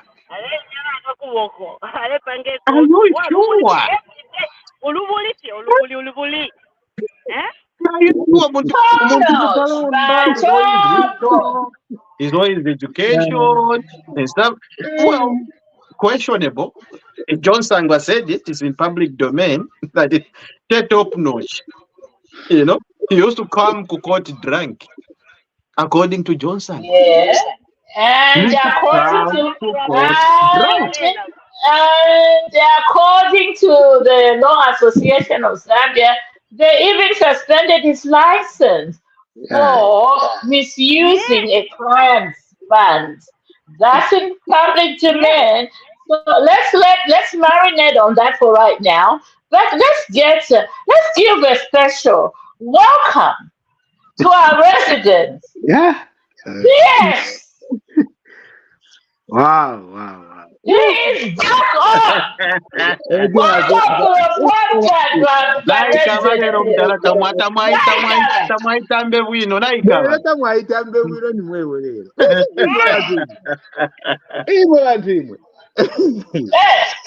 So imwe. Why might ECO shouldn't be talking? ECO shouldn't be president. ECO must lose his right to speak, must lose. Mama, you see, how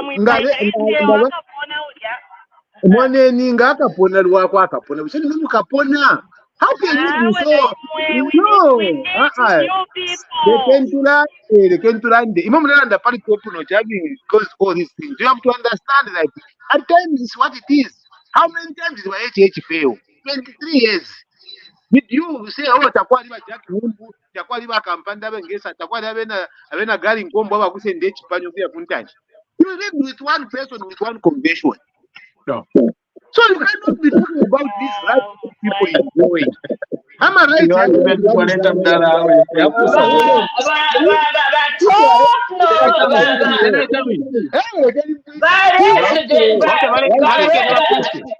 Let him finish. Go ahead, This is the democracy you said we shall bring. This is the democracy that UPND ran on. It wasn't to run the way PF was running things. This is the democracy, the rule of law you said you're going to protect. So if ECA wants to come back within the rims of the rule of law, you can't come and start attacking him. You let the people make the decision because that is the people's choice. It's not you to choose him.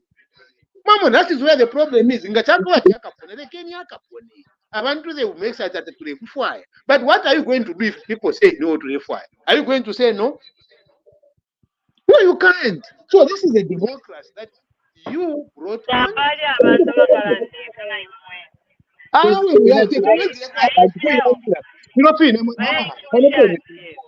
Oneni, imoja kuna kare. Ile Kenya ichushe. What is your problem ngare? When I Let me come in know here. about it. All right. How is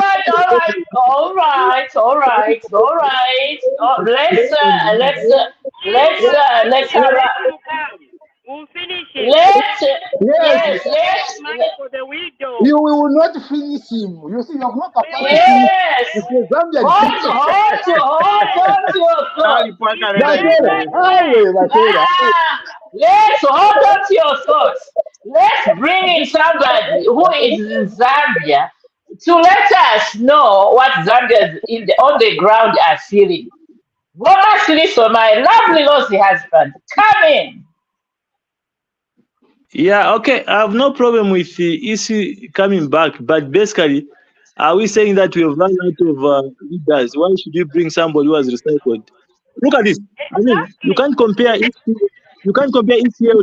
with HH. HH was not had not yet become president, but the gentleman was given 7 years.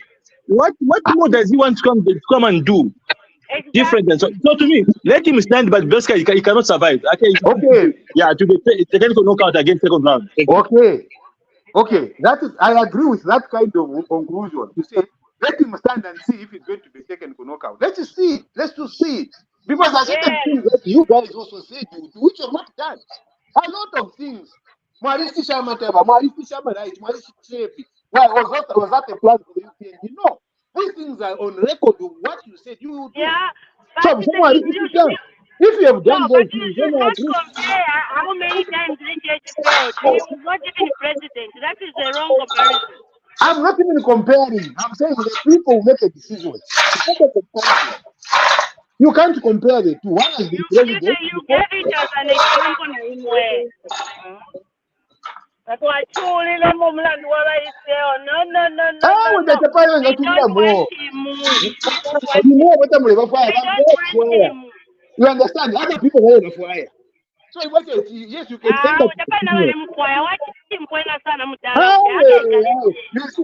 Profanity will not change anything. Mama, no. Profanity will not change anything. Let's go to the realities that are supposed to be. What is reality? Right now. Course, the reality. Those are the realities we must be able to start saying, okay, how can the government work on this and make things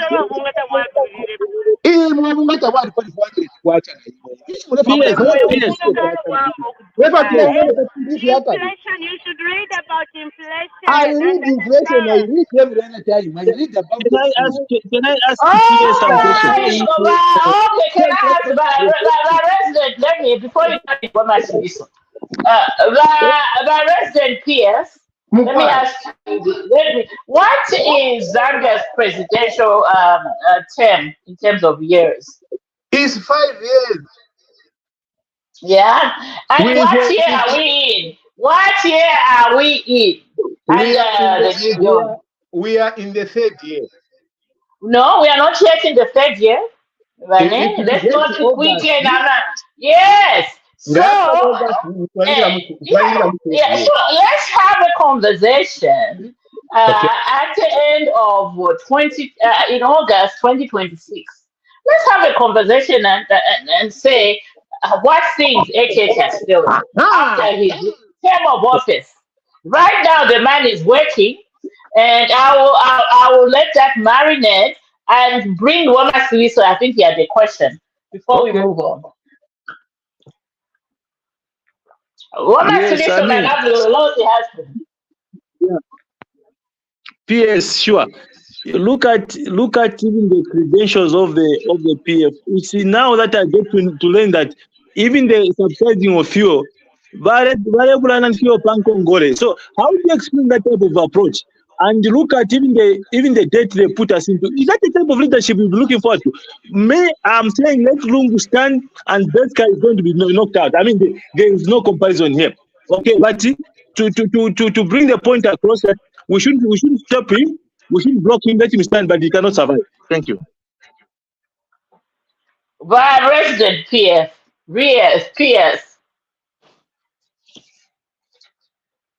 Lakazia.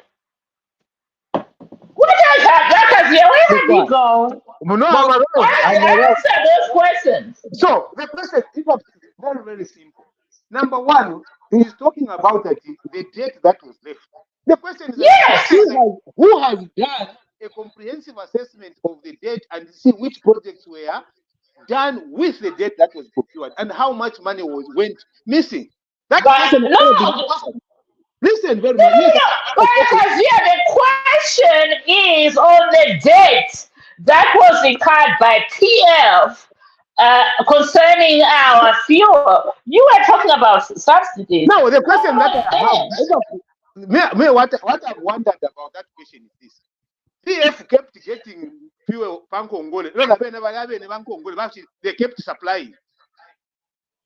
I find the logic very, very, very difficult to accept.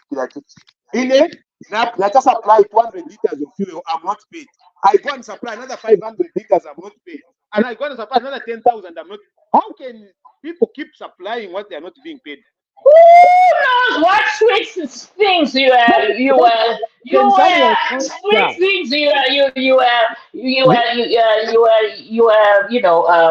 uttering in those people's ears. Nobody knows. We were not there. We were not at the table. Man, this is the answer that I'm looking for as well to say. Yes, 700 million in Congo they have fuel. Has that been taken care of? If the answer is yes, why were people supplying and not? It's been reduced. It's been reduced considerably. Yes. Go ahead. Let me ask you. It means that so PS is assuming that actually what the president said was not true, that there was no Congolese for fuel. That's not what I'm saying. I'm asking the question to say, what was the logic behind the suppliers who were supplying without him being paid and continuously supplying? PS, we cannot answer that question. We cannot answer because we don't know what the team. We don't know what the PM was whispering into those people's ears. And that is why this is what defies logic for me. Is that this is a business. Maybe they had faith that one day they will be paid. Maybe yes, maybe not, isn't it? Maybe they are that will be an answer as well. On anybody, it actually after supply, I think we need to be more professional. Okay. Let's not trivialize it. Bite behind the bush and all that stuff. But look, we all know that the Patriotic Front government, when they were in power, they gave Amakadas certain contracts just to keep them happy. Okay, and what they did was, in giving them those kind of projects and power, they paid them upfront. Whether somebody had the capacity or not, they paid them upfront money. Umuntu aima aleshana panani kani pa bedi nefindala mafuru. With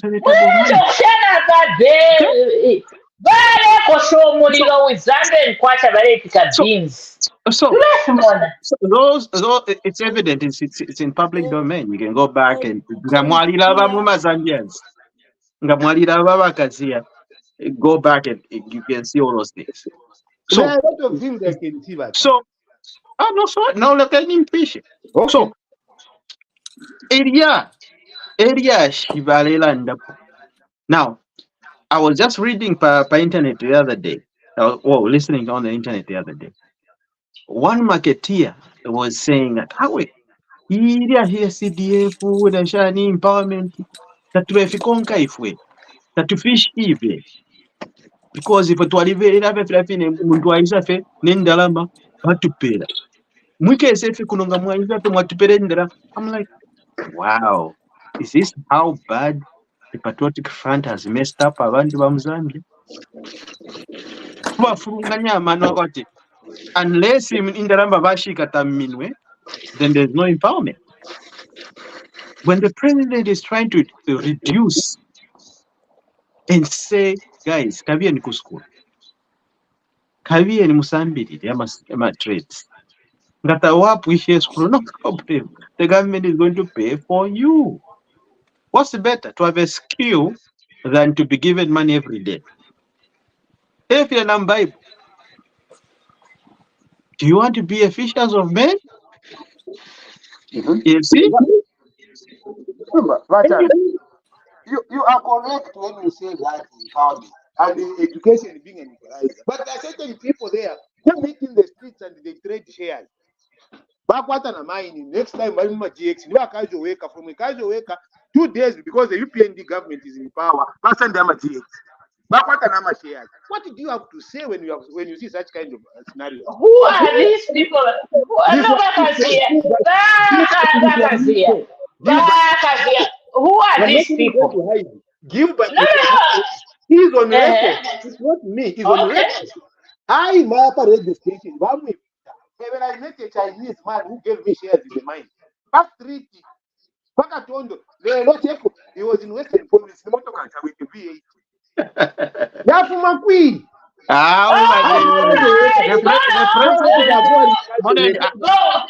me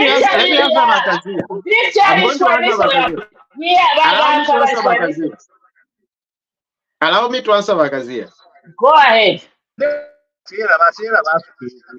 So first and foremost, Liswaniso is not here to speak for himself. Edgar Lungu is not also here to speak for himself.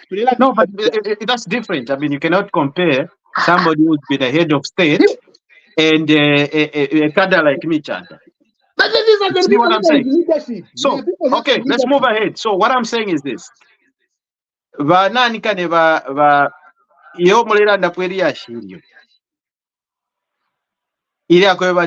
was evolved or whatever. The president has said everybody should be involved in business, and we're encouraging JVs, joint ventures. So if Liswaniso has been identified by an investor to say, I would rather work with Liswaniso than Kamwili, for example, just to throw it there.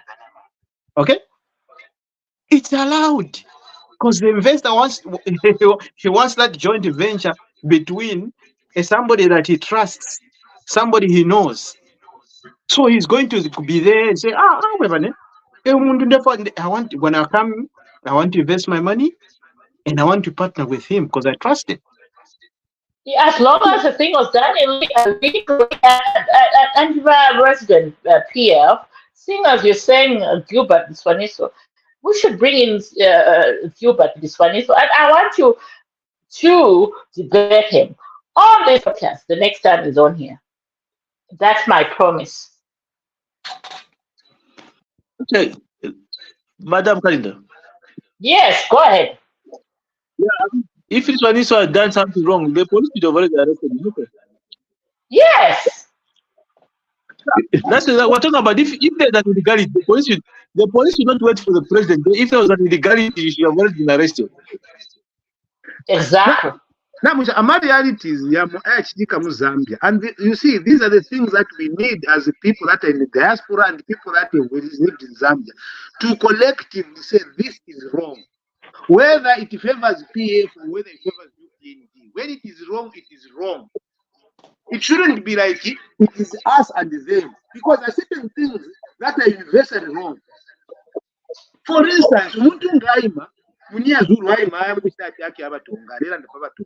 is as wrong as we have group we can Southern province.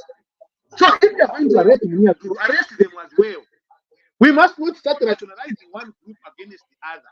So this is what I'm talking about. If we're going to investigate crime, let it be done uniformly. Not that because in the past, when we were fighting for leadership of the country, therefore, I must be the new criminal. The president was very clear, categorical. We can't be the new thugs. Telling UPN we cannot be the new thugs in government. I do not want anyone to be doing this. But the president, just from the president speaking, they are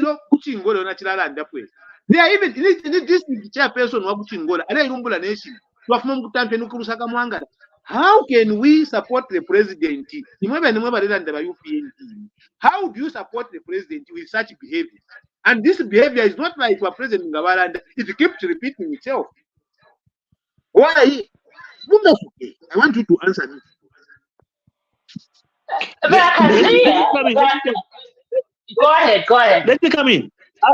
Yeah, but I haven't heard PS justify the issue of illegality over Gilbert. What illegality here? Illegality. I want to learn from him because before we jump to this other Chingola issue that was good, but I want to say that. Go ahead. That is so good. There's a feedback somewhere. Feedback. Go ahead. The manner in which the shares were traded, they were subject of corruption, and it was reported and swept under carpet. Where did you change did you go to park reputation? If you want to really think about it, if it was no criminality or it was no suspicious, listen to the interview which was there at Hot FM when he was being asked the questions about the shares. Listen to it. If you listen to it, then you can come and say, okay, now I have listened to this conversation. And then see if you're going to say, this is the right conversation or this is the way things should be happening. These things, there was mad in corruption. There are a lot of things that have happened in that fashion. And people will raise questions. He wanted to raise questions. Because some of the people that are affected are people that support Ichipani, which is okay. But then other people like ourselves who are coming from another government, who are neutral right now, we have neutral eyes, although you may tag us. But the point that we ask questions, answer the questions. Answer the questions. PS, don't look the other way. PS, you haven't answered my question. Can you educate? I didn't listen. Can you educate me where the illegality was? Because I want to learn from you. I have said the manner in which the shares were traded. The manner. Because when you are changing shareholding, there are certain documentation that you must do. When you are getting to be a shareholder, you can't just wake up and say, I'm a shareholder. No. The names at Parker, how did the names change? When did it change? What's the amount of shares that you are given? What was the registration about the way you registered? So there are things that must be investigated. It's a manner in which we do things, especially when you're elite. And number two, they are now saying that shares, my number GX, Yafuma GX, you're number shares. We can have seen Gamma. If we send the Lamanga, if it's an equity of 20 million, Wafuna is 20 million, Yakubika, 30% shares. Okay, you were 30 million. How much money did Gilbert put in the shareholding? Or what was it that he contributed to changing the shareholder? Resident PS, let me just come on there. But as somebody who's just gone through this idea of owning shares in companies, sometimes you don't have to put in any money. Sometimes you may just have maybe in terms of a mining license, you may just have just a mining license, and you actually don't have any money to develop that mine, and then somebody else will say, look, I'm bringing Vakalinda, so much money. Vakalinda, you're right. You are right, Vakalinda. When you say that, you're very, very right. I can have the title, maybe the title. It's only that those are the shares that I have. Maybe I own it, but that was not the case. He doesn't own a title. He doesn't own it because I had my own company before I came here. There was issues of those things being asked. My shareholder, or either a title, either there's some form of contribution that must be equated to something. You can't just find me ninji karapaka tondo de paper for akati wula ama shares I now pay 2 million. Please. Yeah, but I could be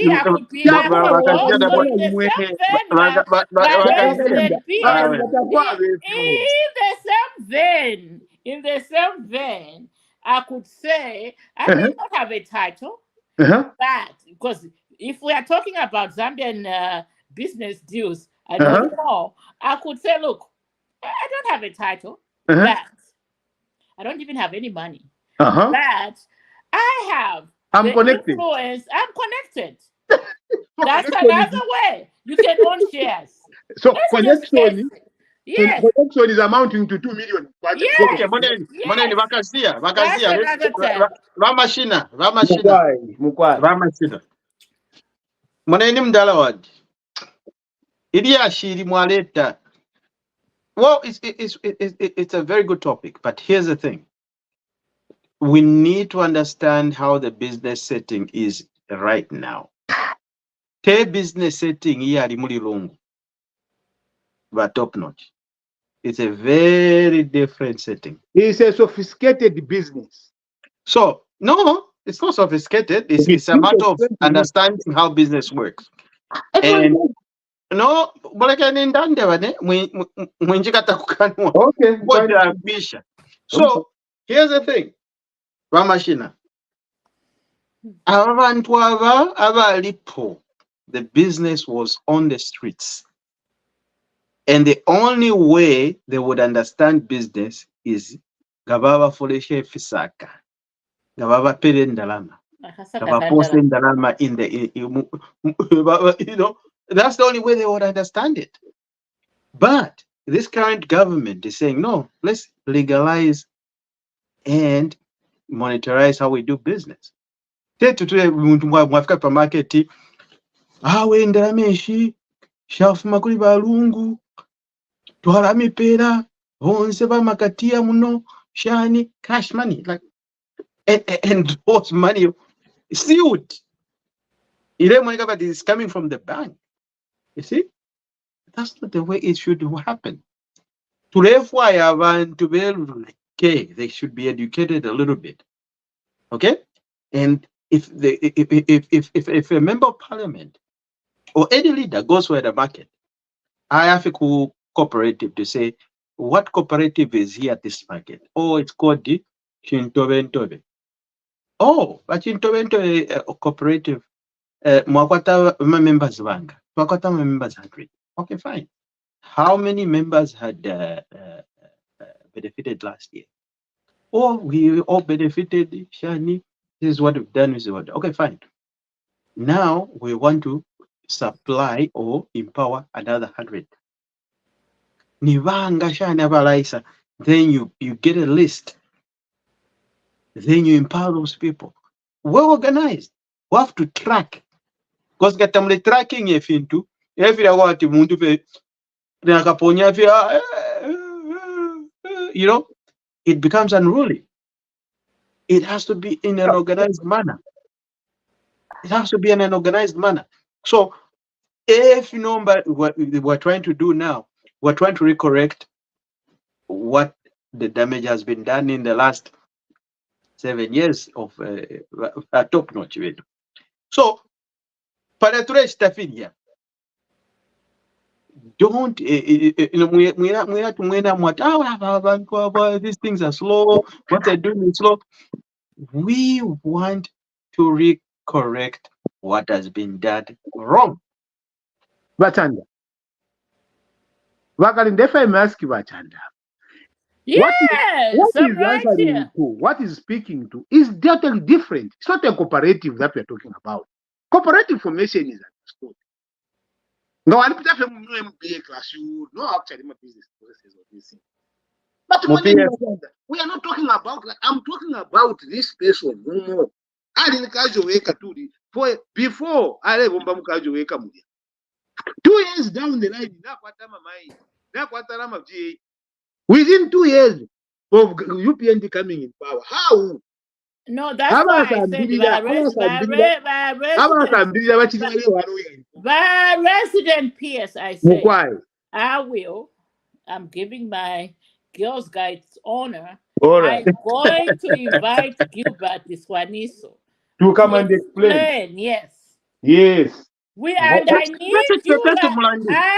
need you, by resident PS. Where on that day you'll be the first person to log into this podcast. I would be very happy to ask him a lot of questions because I listened to his interview. Yes. No, I will give it my all. I'm going to bring him Okay, I to come keep and talking explain about him now. because different at free ship. Or me, Himkwa. I was just giving you a general answers of how you can get into businesses for Zambia. It's either you have shares or you have some connection somewhere. Somebody approaches you and say, "No, I hear you have some connection, but if you do me this favor, now pay my shares, yes, so Remember whether when you some have Zambia money or Vakalinda? not." Eh? Vakalinda, you are so right on that. But no Yes, Zambia Kaliwata mentality mwe. yes. The moment that happens, the corruption mure muna bantu wale vekatati. Proceeds of crime, corruption, because in our to facilitate the business process, you must not be paid. That is what has been in Zambia. And this is where everything that you see now, corruption. We have reduced ourselves to the point that we must just be working for people and we must not own anything. Because once someone needs to help Right, people, all right. Let's move on. Let's move on. Let me read some comments today. I haven't had time to do that because obviously the discussion over here sometimes it goes haywire. Sometimes I just leave it deliberately people to debate themselves because it's fun that way. So we have Kawangu Sevilla saying he's following us from Chongwe, Chamba Valley. But then he goes on to say, PF or Ukwa are not giving alternative solutions to the current challenges, which I actually 1,000% agree with you, Kawangu. All they are saying is cost of living is high, fuel, dollar, millimil, electricity, date, mountain. But to all of these, no solutions has been offered. For UPND, it has lined up Plan B for all the challenges. These are the people on the ground, Bakazia. It's not me. It is Kawangu Savie answering to the many questions that were raised today and some answers. So shall we move on to the next topic, which Bakazia will be very happy to answer. And this is a topic on outgoing British High Commissioner Woolley. You know how we love him. Finally consoling our opposition members and pleading with HH when he met him this past week at State House, where he was pleading with him to allow the opposition to hold rallies. But I have answers to that. But maybe before I come in, let me bring in somebody in Zambia to see how he feels about what is now. This is what I think. This is somebody's thinking that the opposition are not allowed to hold rallies in Zambia. That's my thinking. I could be wrong, but let's bring in my handsome Lozi husband, Masiliso. Your comment Yeah, on okay. that topic. Lady Kalinda, I also do not agree the issue of actually, stopping rallies from being taken. I mean, Honorable Mwetwa was saying that actually the opposition should be given the leeway to have their, that is when they want to. Now, I don't know where the police are getting this zeal from, blocking the people to have issues of rallies and so on. I mean, let them have their own rallies. And for the British High Commission to bring it out, that means it's an issue. I mean, even is it today where is the guys where in Chingola, Ukwa, where they have been sort of harassed here and there and so on. But I'm saying that for me, I support the issue that let them be given the leeway to have the rallies. Thank you. Right, great. Me Bakazia, because this is I'm sure your favorite topic of the week. Finally, you were consoled by High Commissioner Woolley pleading with the president to allow the opposition to hold rallies in Zambia. I mean, for me, I have a different take on that, but please come in with Okay. your comments on that. For me, it becomes a problem, whether it be at the time of ECL and even at the time of President HH, President Mwanawasa, and everybody. We have created the problem where we feel that the presidents are the law. Because when we have diplomacy, we have everybody pleading to the president. Then we must just say, oh, the president shall allow. Not that there will even be an application of the law. Because there is a law. which has not given the president anywhere near that path. The president is not anywhere near that law. He's not anywhere near it. It ends at the police, which must be independent, and they must make their own assessment and provide what the decision is.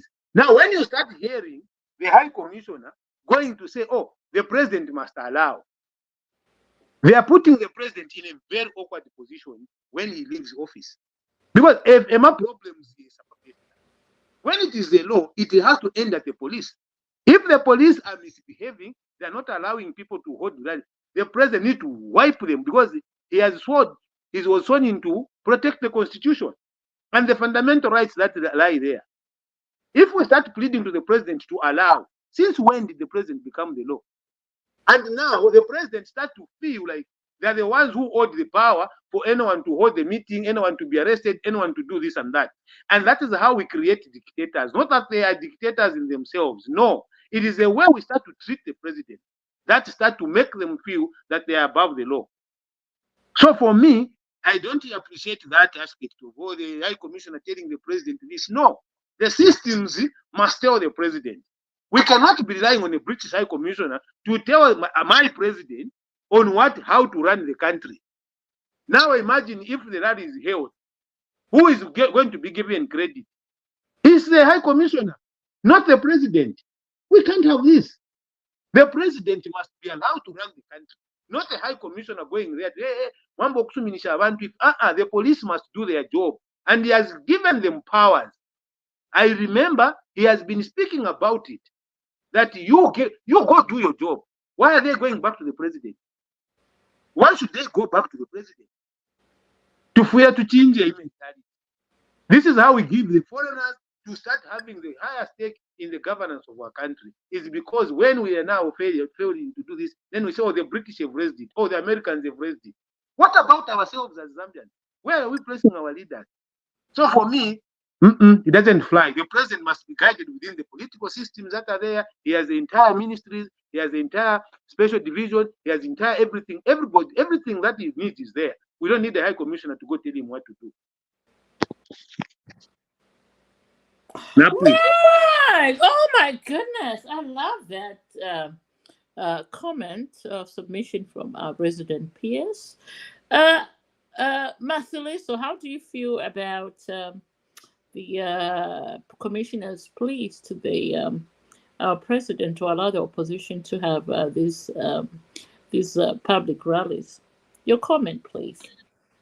Yeah, for me, doesn't matter where the idea comes from. Basically, what we are saying that the High Commissioner was just expressing his opinion from the observation and so on. He knows that the president is the commander in chief.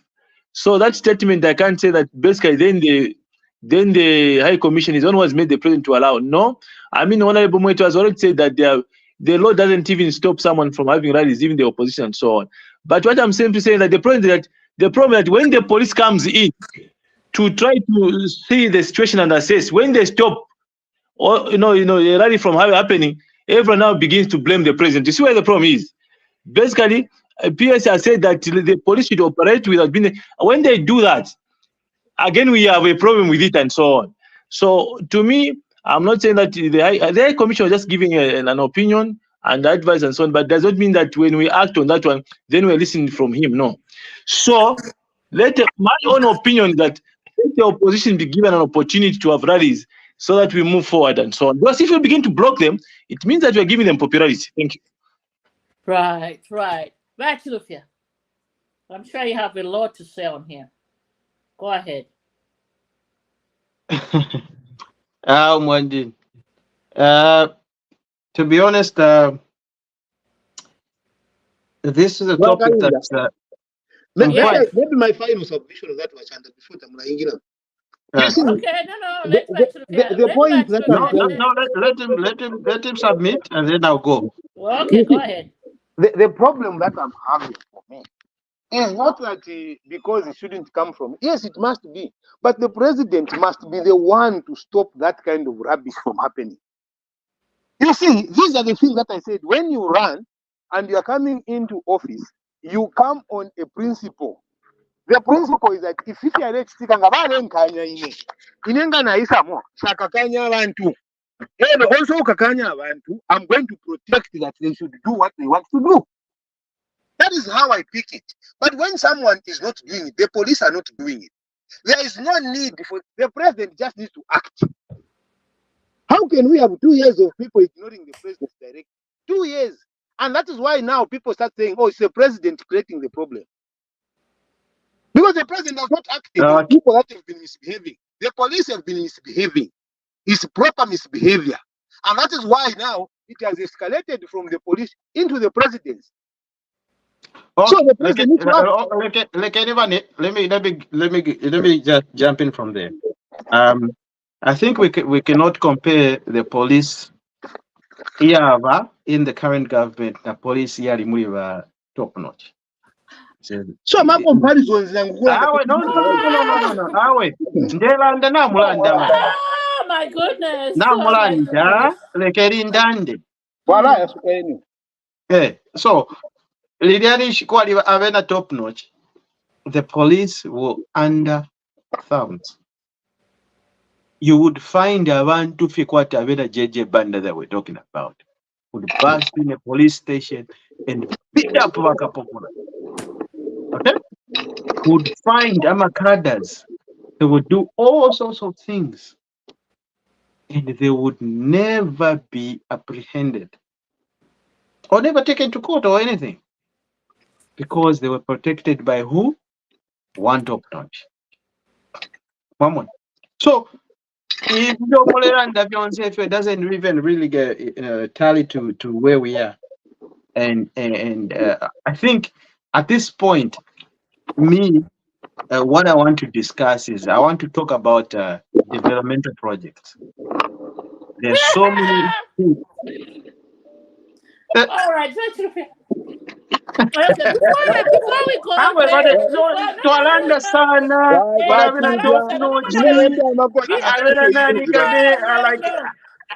tired of top notch. No.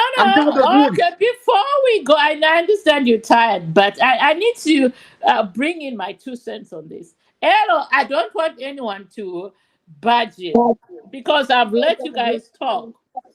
So here's where I am with High Commissioner Woolley's plea.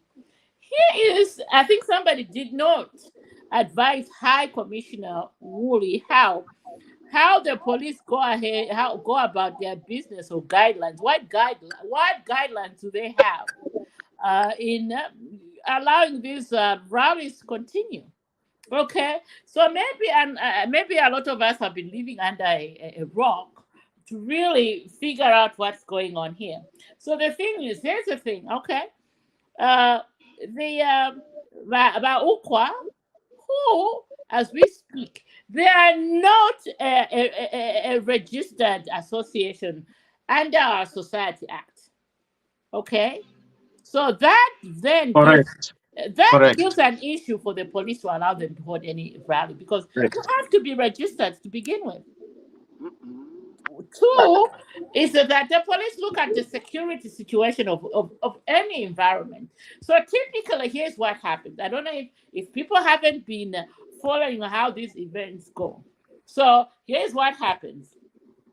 For instance, Uka hold a press conference where they are calling for civil disobedience, and where they are claiming whatever data they use, they are claiming that this current government is not going to go as far as 2026. And then after that, they go to the police station and apply for a permit as Ukwa. Read your Society Act, what it says. And then read your Public Order Act. Top notch, what it says on that. You can't, you go on a public podium, and splash it to the rest of the world and say, this government is not going to reach 2026. Everybody, every Zambians of you, the minimum is at 300. Come together, we overthrow this government. And then the very next day, sit down and write to the police and say, we want to hold a public rally. Tell me, even here in America, you do that, it's not going to happen. Because at the end of it all, the police are going to tell you, look, we are not going to allow you because, they might say security concerns. They don't even have to detail what those concerns are under our Public Order Act. Now, those are the issues that Woolley should have read before he even played to give his plea with the president, because there are two things here. One, UKWA is not a registered organization under our Society Act to be allowed, even in the corridors of the police, to act for a permit. Two, when you hold a press conference and say we are calling for civil obedience, and then go and apply for a permit, which police station or police service anywhere in the world will allow you to do that? And to me, those are the real issues that UKA needs to be addressing. All right? Those are the real issues.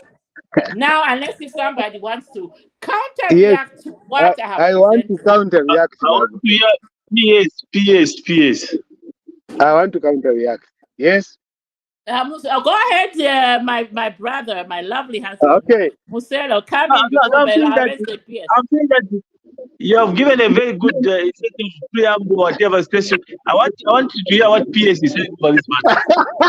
All right. Rest Okay. PS. Now, here is what I have to say. You see, the UKA have not, they might request, and the police can say no. I don't have a problem. Probably they can raise other issues.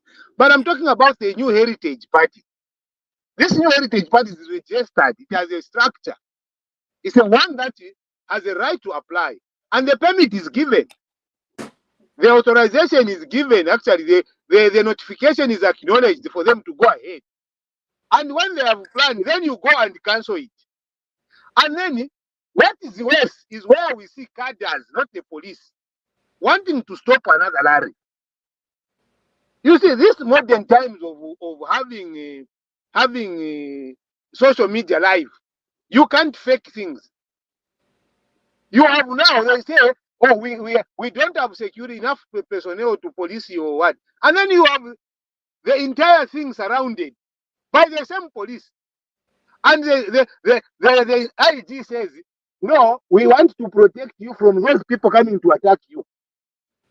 How does it make sense? I know the police can say no, and the police have said no in the past where they have security concerns and that. But the justifications for saying no must make sense. It must make sense to anyone listening. When did it make sense? When did it ever make sense? Did it make sense in the local government? Did it make sense? Let me tell you what it makes sense. When it makes sense is, for instance, you have a permit or you have an authorization to have a rally in Kanyama, and the president has made a decision in the night that is going to Kanyama. They will cancel your permit. That makes sense. Oh, that's just happening in the PS. I remember. But This time, it has happened in the Copper Belt. I remember President Lungu that time. You cannot Mama Shina. Can you push it?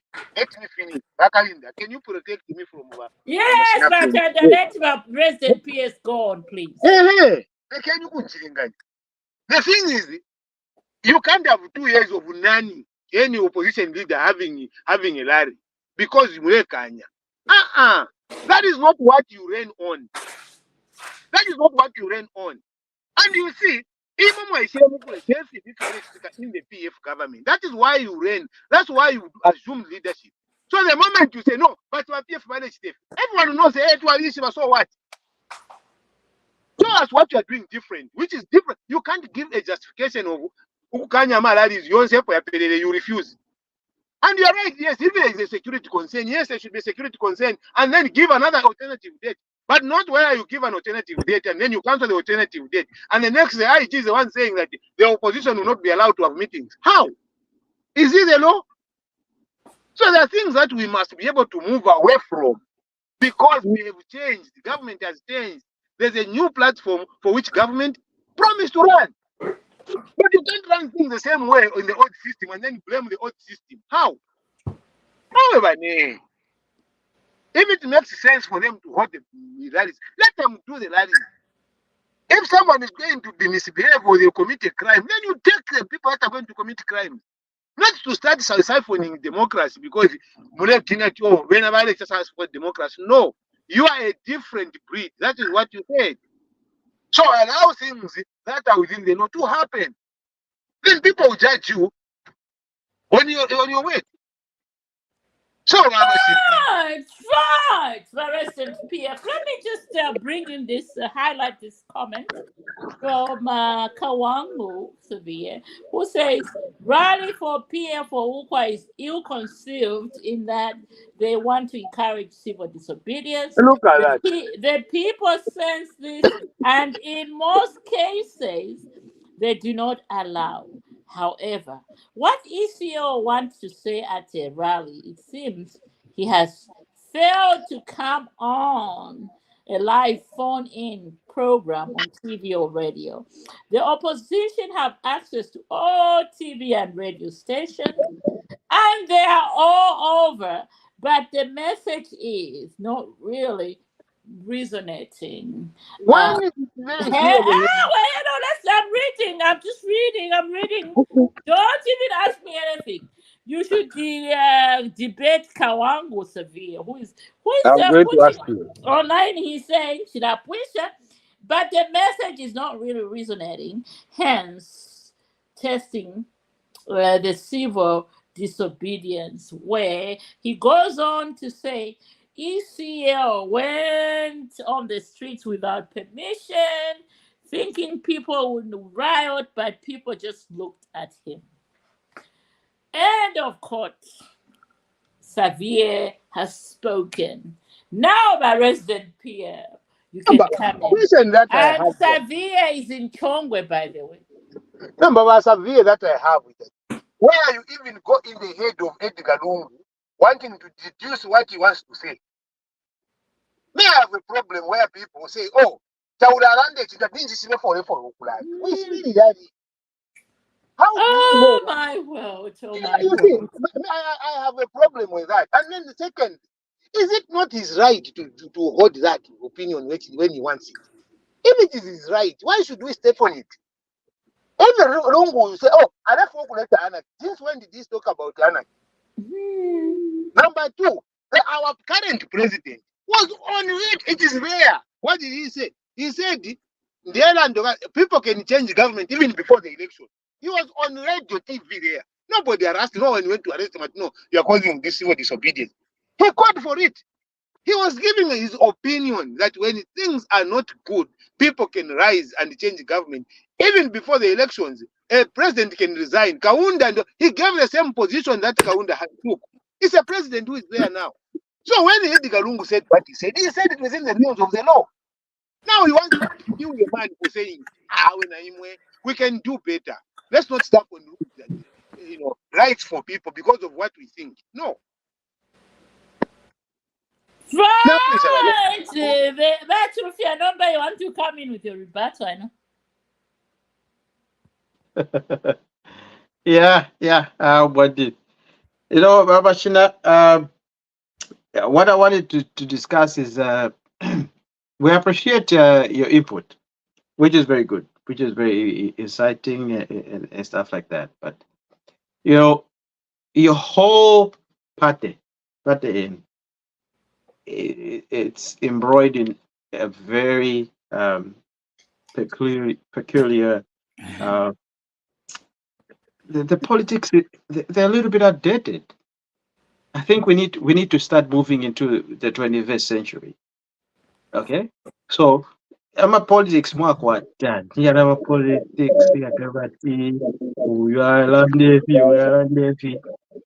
There's nothing that I've never heard. Katwish. Maybe you present in other forums, but I've never heard on anything coming from the opposition that is talking about suggestive or maybe and kind of solutions for the current situation that we're in. Nshaumfuapo. Okay, I'm waiting. If there's if there's anybody that can tell me on certain alternatives when it comes to power, when it comes to the economy, let's stop arguing. The meat is, where are we right now? We've got the electricity deficiency. Where are we now? We got food deficiency. In the opposition that can tell the current government or the people of Zambia to say, oh, we have the solution. Even if top notch, even top notch, I don't know. I mean, he's scared to go on the TV, but he's free to go on the streets. When are you going to go on the public television? Kabye ku ZNBC, kabye ku movie TV or whatever, OIC, and sit there and discuss and say, I am coming back because I want to do A, B, C, D that the current government is not doing. They don't want to, okay. Maybe it's right or wrong. But look, we want to hear from you. Joseph Eto'o, even when in the last 10 years when he was in power, airport, small little words, he just says those things and it disappears. Never did he present himself. Now, we're looking at the current government and the current president that can engage. That's what I'm saying. Like, look, the current president is able to sit in certain boardrooms that even if a top notch can never ever sit. That's why we're seeing all these investments coming in. Mama, we've got all these mukamutasha ndelanda palomba but day ikafika ngayafika fe day mukalanda tawa bane uyo muntu mwaume despite ukumukana fe mwamukana fe because of his tribe and everything mwaume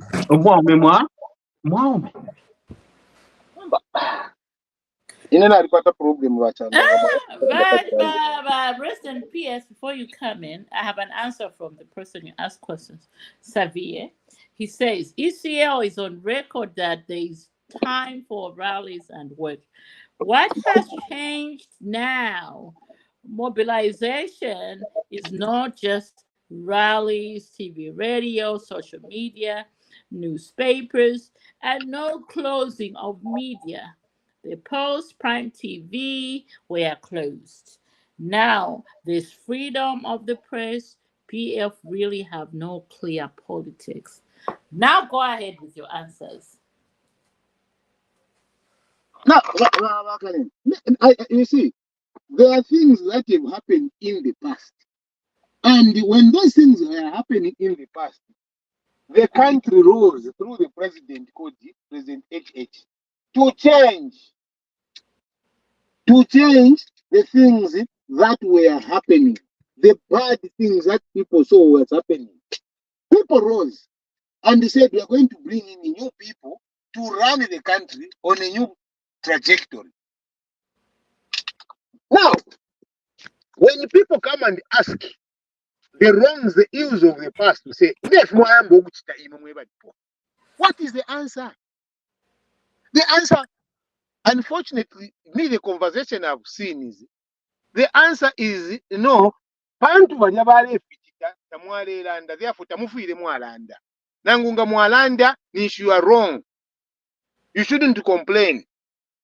And then you forget that there are certain things that you said and committed to, which have not happened because they were probably campaign and no one has talked about it. On the floor of the house.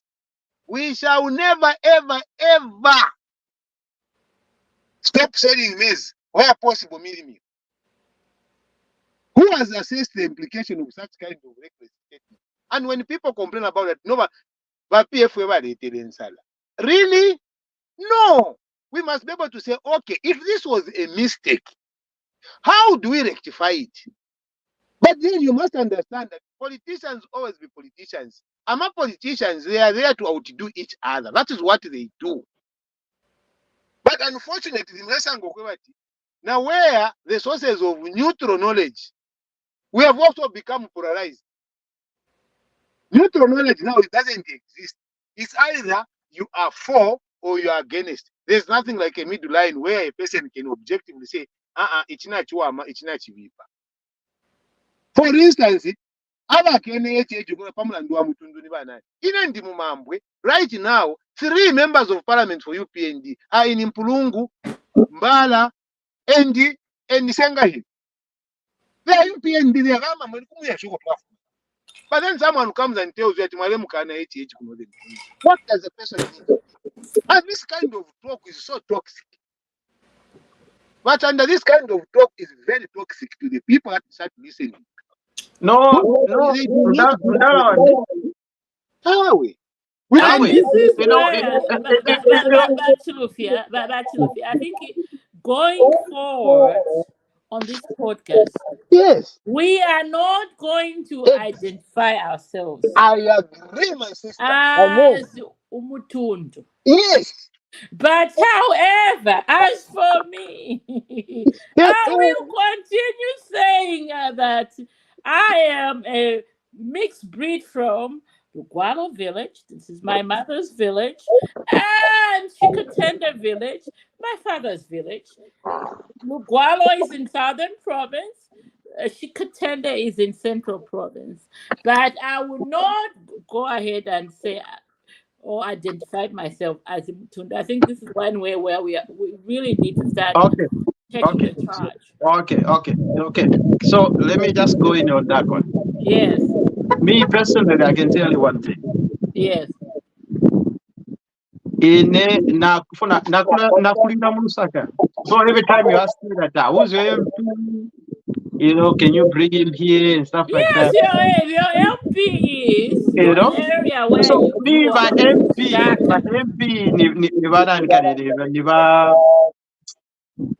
now it was for me it's going now because I grew up in Central. So that's your MP. That's who you should be bringing. Exactly. But here's the thing. Kumushi on my rage. Okay? Kumushi ni kumpika. Okay? And the member of parliament, Niba Richard Kapiagi. So is a PSPF. So bring him. No, but bring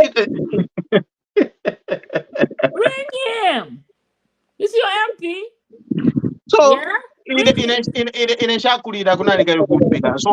the only thing I know about is Lusaka. Well, then bring your Lusaka MP. But that's all I know. But me, I claim how many? 3 MPs. Because one, my mother's village is important to me because that's where she finally wanted to be put to rest. We have a family graveyard, so she's in the family graveyard next to her mother as she wanted from Lugwalo. And my father, who I should announce, we are planning on taking him from Livingston to Chikatende because that's the way we see it in the family. Yeah, I will claim that MP too. And I also claim my properties. And I've actually lived in Livingston before. Property there, I live there. So there you have it. Now, I've lived in Livingston. I've lived in Luapula province, Kukusanfia. You know, and months have been there before. So, like Northern Circuit, I know it, and I know how people are there and everything and everybody. You know, iriya Shiria Mitundu is not here nor there. Iriya Shiria Mitundu is just your personal thing, and Exactly. That's you know, why I'm saying that. Abanandi, Bakalinda, Bane, me, I can tell you one thing. My friend used to tell me, Gojata, Gojata, Gojata. Yeah? You know, it's like, look, we are one people. And I used to learn all these things. We're also interacting. Now, you know? I don't even know why we even go because when you are here, guess what? They only look at you like they don't as an African because by the nature Yep. of how you look. Simple as that. So Fine Fiamitundu, I don't even understand it. Like I've always said on this podcast, in my own family, when I look at it, I have Tongas, Mambwes, my nephew. Oh, blessings, I love him. His name is Wikalo. He's Mambwe right there.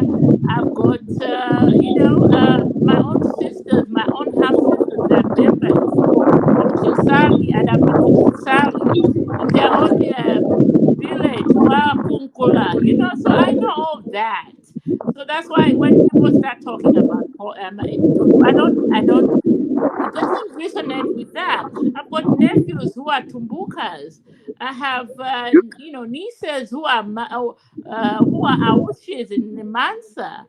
I don't resonate with that. I've got nephews who are, who are they're British, and Americans based on, Yeah. my son is an American based on who his father is. So I don't even resonate with that. So shall we just go on and maybe highlight a sentiment? Oh, Savia is on fire today.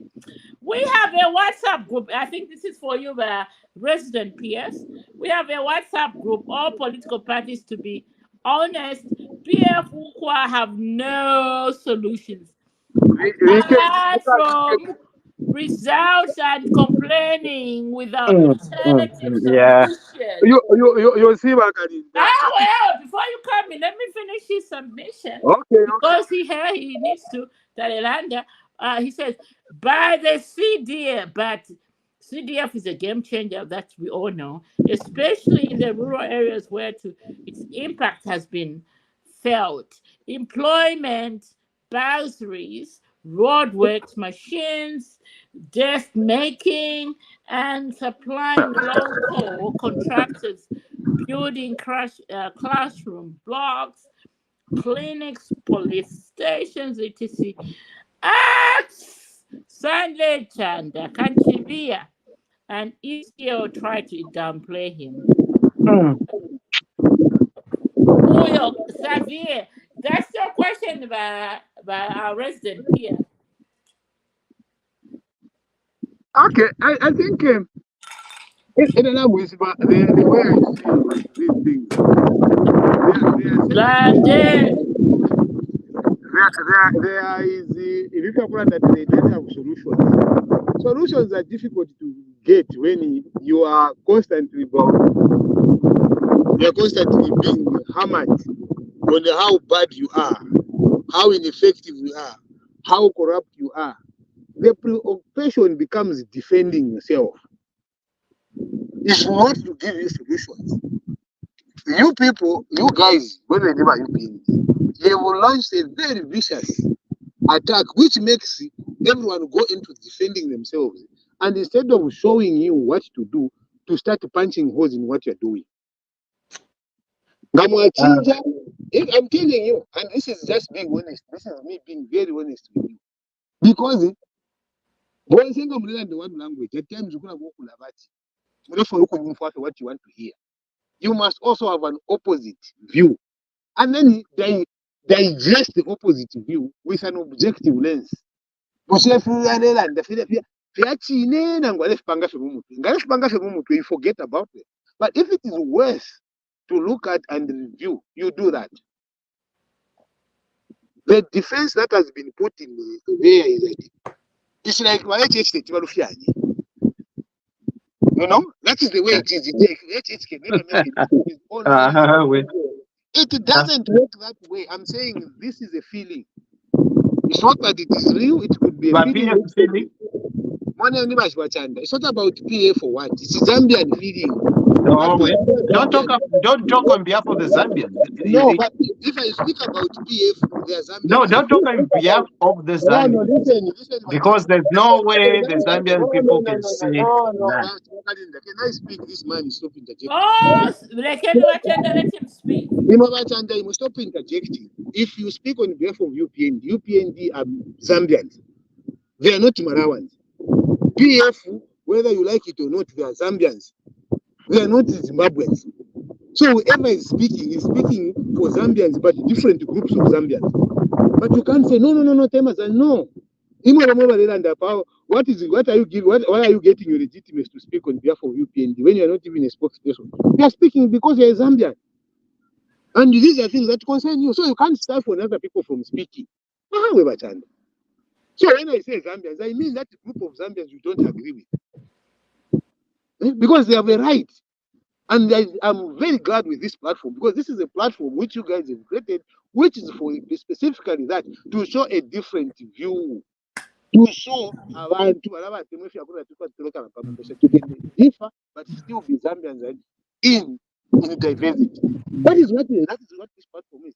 It has brought unity in diversity. Divergent views, divergent things. That's what we have created. So, I think for me, we must be able to get back, reflect on some of the narratives that have been, and see how we can actually point out, okay, this is wrong, this is right, this is what we expect the president to do, this is what we don't expect him to do. When he does what we don't expect to tell me, I submit. All right. Watch just a bit back. Oh, it's the first time. I think Jim think I will be very proud of you today because he loves that. Anyway, shall we go on? Let's go on to the next topic, shall we? Of course, yeah. Yeah, well, we should be thinking about winding down. Really, we should. What's our next topic, Patricia? What's our next topic, buddy? Who is driving? Somebody's driving. What's our next topic? Our next topic is what? Not to push our topic, you want to push it. I think we've tackled most of them. Yeah. Oh, no. It's important we tackle this one about that letter from some of the Catholic priests. Yeah, again. And when I know again, Patricia, I'm so sorry. You didn't want to talk about Lungu, but it directly connects him. We have a group of Catholic priests who have written a letter to their higher-ups where they want the priests that are considered priests for Lungus or fathers for Lungus, like Father Banda, or they want them removed from their post.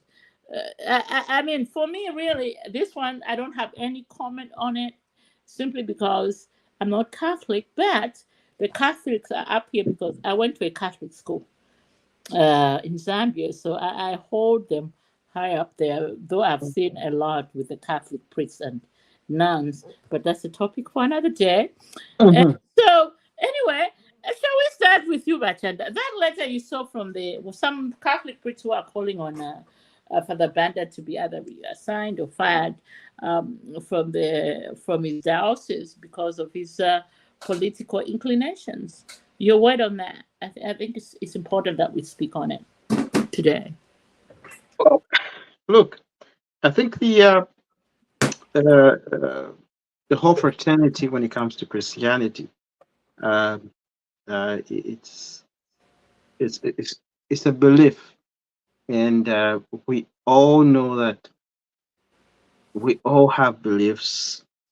We all have a following in ABCD, and I feel like let's not confuse the two when it comes to politics and belief.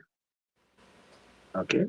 Me personally, I would rather have the two to be completely separated, because if I want to go to church, I want to go and listen to the word of God, encouragement and everything.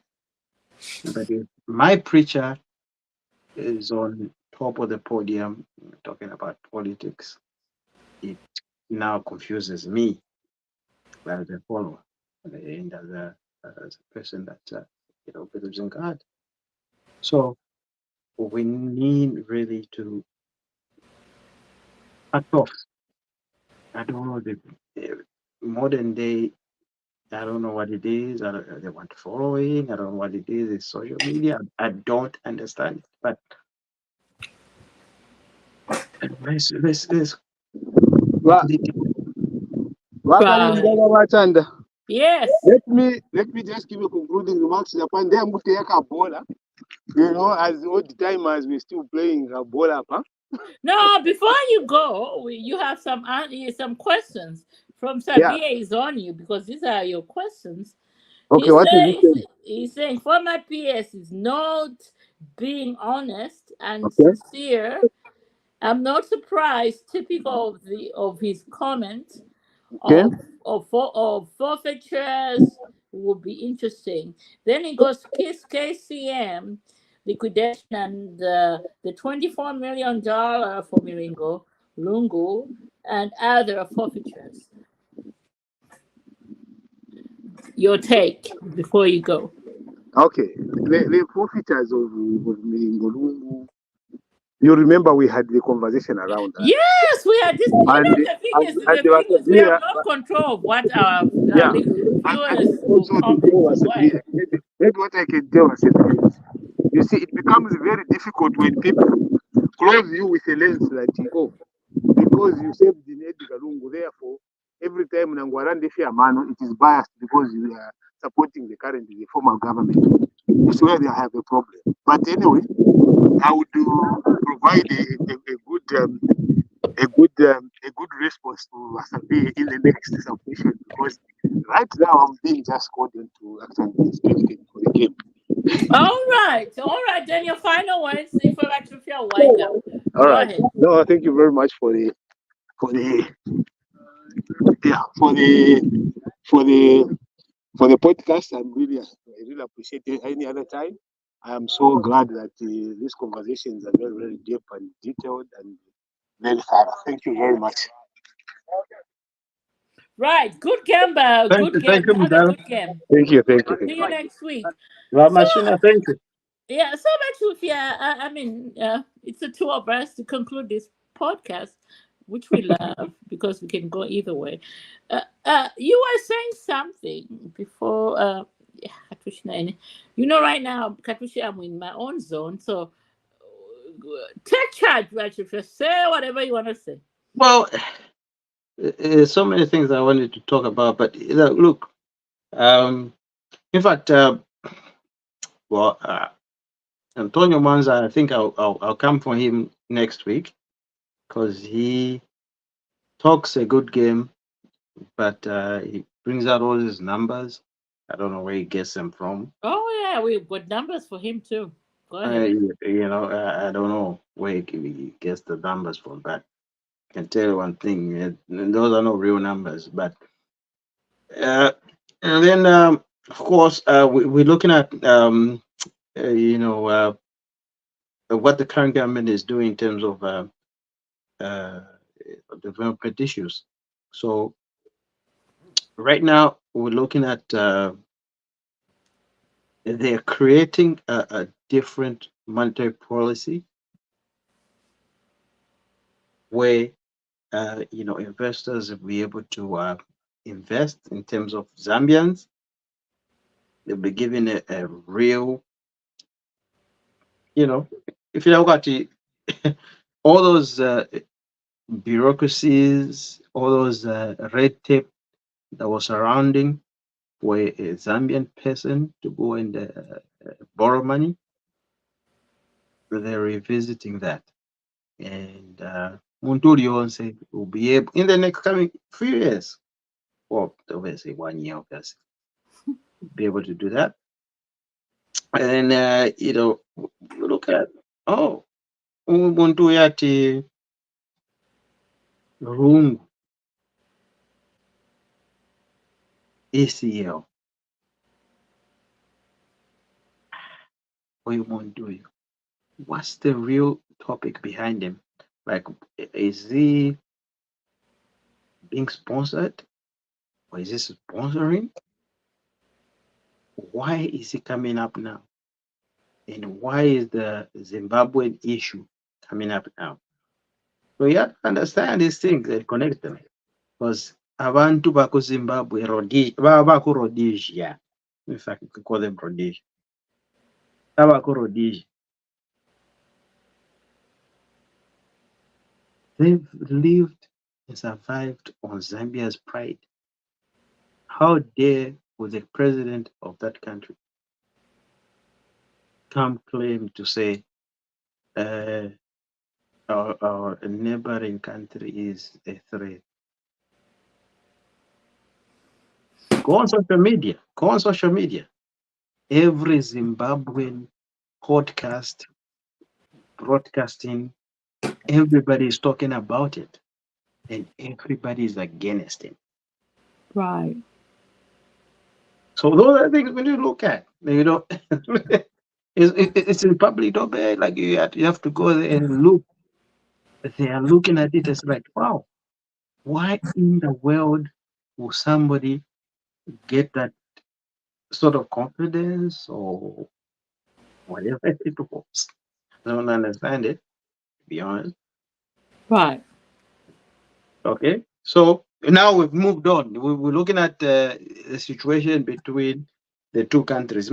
People are saying let's not talk about it. Let's talk about it. Let's talk about it. Everybody else is talking about it. Why shouldn't we talk about it? I mean, I hear you on that, but I'm also, for me, as somebody, as a media practitioner, I always want to weigh. I want to weigh both sides of the coin. So, yes, I've seen the video where Mnangagwa is at some meeting with Putin, asking for financial help or military help based on his own assumption that HH is in good books with the West, essentially naming the U.S.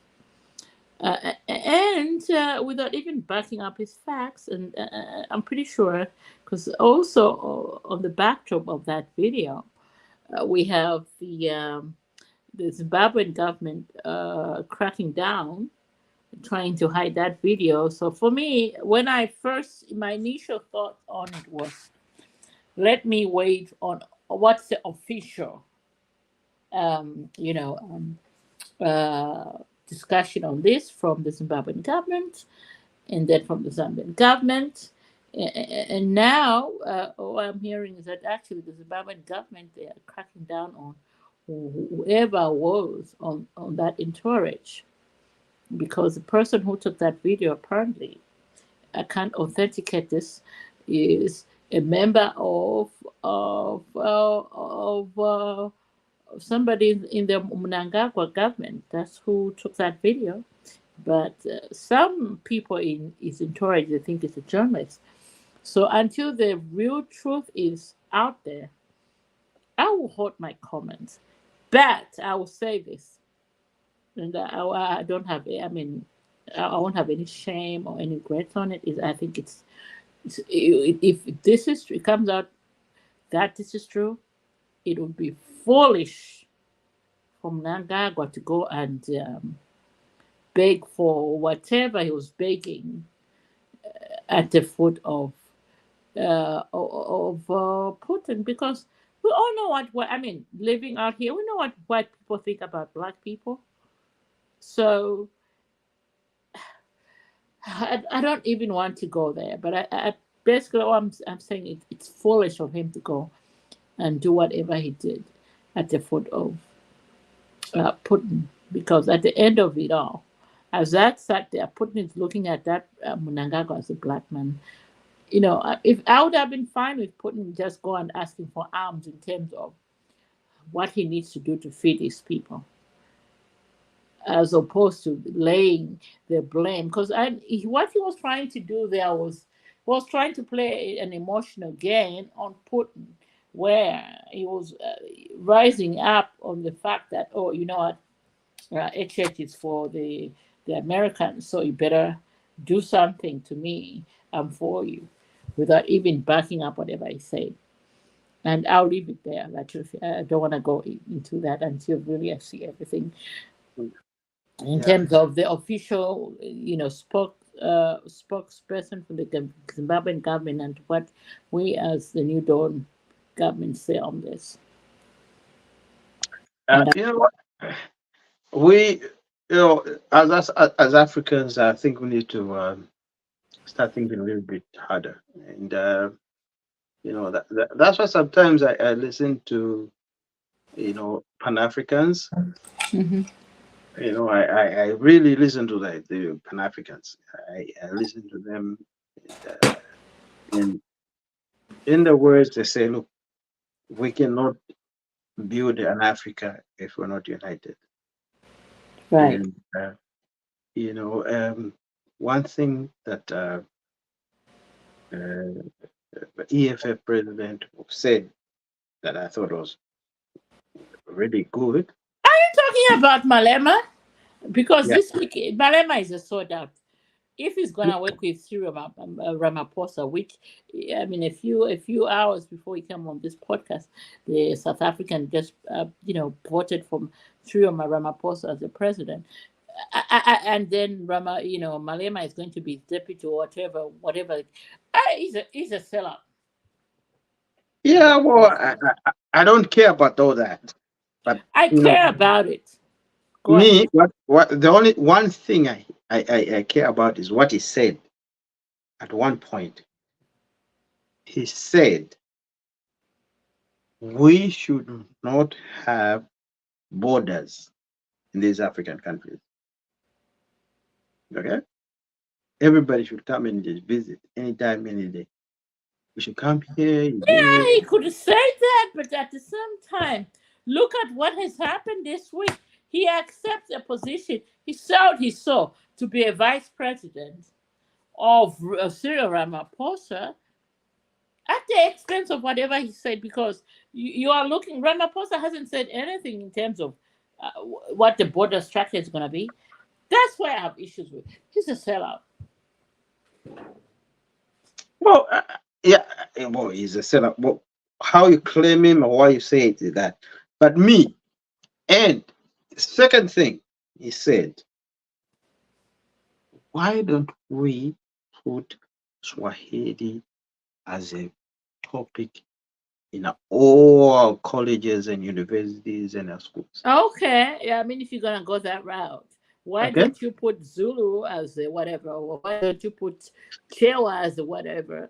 No, I mean, but look at it this way. We're looking at the continent. Oh, here we go. Mm. We're looking at the continent. Okay. So if we're looking at the continent, there's so many people that can speak Bembe, Lanja, Lenje, Nyanja, whatever. But Swahili is more like a language that can possess all these languages. No, but Swahili is not spoken across the African continent. Swahili is only spoken in Kenya and Tanzania. Thank you. Let's face it. Zulu is spoken in South Africa. Thank you. And some portion of, I don't know, Lesotho maybe, or Swaziland. But if you Ngoni, I think Ngoni is understood in these countries: South Africa, Lesotho, Swaziland, Zambia, Malawi. So that's about 5 countries. I mean, if we want to go by that logic, you pick a language that at least is understood in 5 countries or more. That's how I look at it in this contest. But Rachel, that will be a debate on another day. We've been out here for 3 hours. We need to really end this podcast Okay. like Okay. Then. now. What would be your rant for this week? I love like I said, I've changed. I'm now supporting the girls team in terms of soccer. Oh yeah, congratulations to the under 17. I You and told me you. both. Uh-huh. That's the only team I support now. Okay, whoever me, you can do whatever you want to do, but me, I'm supporting the women team. Chap. Yeah, as you are saying that, let the girls see you on video. What maybe Ah, kachi kwanja? Yes, manja manja. Yes, we know that. Where is your video? woo, I Yeah. love the girls. I love the girls, and I'm supporting you guys 100%. Now, like, could support me. They've been a disappointment. Yeah. Well, I mean, the last 4 years, it's been girls. It's been the girls. You So know, I'm just supporting the girls. That's it. it's been the girls. Barbara Banda is doing major, major, major talking points in the National Women League here out of the U.S. So hopefully, I'll have a chance to go and see her uh, in the near future. And of course, now we have Grace Chanda also, Mhm. Kundananje, and Bruce Marpe just announced his provisional team this week for is that Japan World Cup, whatever, where he's including that young girl who I think really Yeah, hasn't seen let's shy. hope you know, I swear to God, let's hope we're making sure that all these agencies that are handling all these girls are actually making sure that they have the sort of investment policy in place. Because some people, like, they're just working and working, and by the time they retire, they're broke. But we need to understand how their money is being managed. Right, Okay. right, So right, right, right. I'm right there with you there. Let's make sure whoever is managing them, they're actually looking at the back end of their futures from where they are today. Because again, soccer is it's what I call a here or now, situation kind of thing. Because now we're talking about Barbara Banda, the number of goals he's scoring. This season, if she's going to maintain, her rhythm next season, where she's scoring at least a game or assisting next season, we don't know about that. Kudananj is also doing the same with mhm. Bay FC, and then Grace Chanda is just coming, and her contract is only for this season. We don't know what's going to happen to her next season. What are the agents doing about this? We'll Hmm. find we will find out. And then there's that Malawan girl Chawinga also doing her thing. She just scored a brace to be on the joint scoreboard for this week with Barbara Banda. Barbara Banda, I think the game. Oh yeah, they're playing today. Yeah, I think, or they were playing earlier, sometime from now. So we don't know what she's gonna do in today's game and all that. In saying that, Chanda just said he's now a Copper Bullet supporter. What do they call it? What do we call the girl? The Copper Queens. Shipolo The Copper Queens. Copa That's what Queen. we're calling them. Then Ababa under 17 who just qualified. They are the Yeah, that's it. Copper. Yeah, that the impressive against Morocco. Everyone there support a chapa. Copper Princess. Hopefully, Navena, they have good agents to guide them their projection in the league or whatever they get to do. But coming back to the Copper Queens, yes, Bruce Marpe announced his provisional team where he announced, I'm so glad that young girl, Margaret Belem, is back on. And she's back on because the last 10 months she was in training with ZNS. I think there are two other players that he had just announced, and Lushuba Mwemba is back. Kundananji, Barbara Banda. I didn't see Grace Chanda's name on that list, but most of the team that he started with, they're back for the World Cup in Japan. However, I'm appealing to Faz, even with the good thing that Bruce Mape has done, but he's got a lingering issue with kutonyama vele yabana. I guess that's the word. That's the only thing I can say. Or sexual, whatever. I mean, I don't know how to say it. Yes. He's got a legacy issue no kutonyama vele yabana. Is it a real thing? Yes. That's what was it. That was an issue that was hung on them when they were in Brazil 2 years ago. Yes. So about Faz, whatever you're doing, I think Bruce Marpe, with all the good deeds he's done, it's time for him to go. Bring somebody else. Vike nama coaches wababa na kash. Nakashi, we have under 17, we have that. What's her name? Brenda or whatever they call it. Under 17, the one who's just qualified. That's why they're doing good. Yeah. But kuku senior team mukuli bene Barbara Banda. Legacy issue. Bruce Marpe akutonyama bele yabaiki. The problem, that's we can film. It's either Babike Bomwanagashi or bring a foreign team if they can have Chiechi Mudala, whatever Abramich, whatever his name is, Russian guy. Bring somebody else now. If I bring an international coach. We don't need. Yeah, whoever, but we need somebody with a squeaky clean image. Because we are not going to have an issue which was lingering on those girls when they were playing in Brazil. About Bruce Mwape, ukutonyama veri abaichi. Yeah. I'm deliberately going to say this. I'm not going to say it in English, but we have an issue about Bruce Mape ukutonyama veri abaichi. And I'll leave there. But Faz, if you're listening.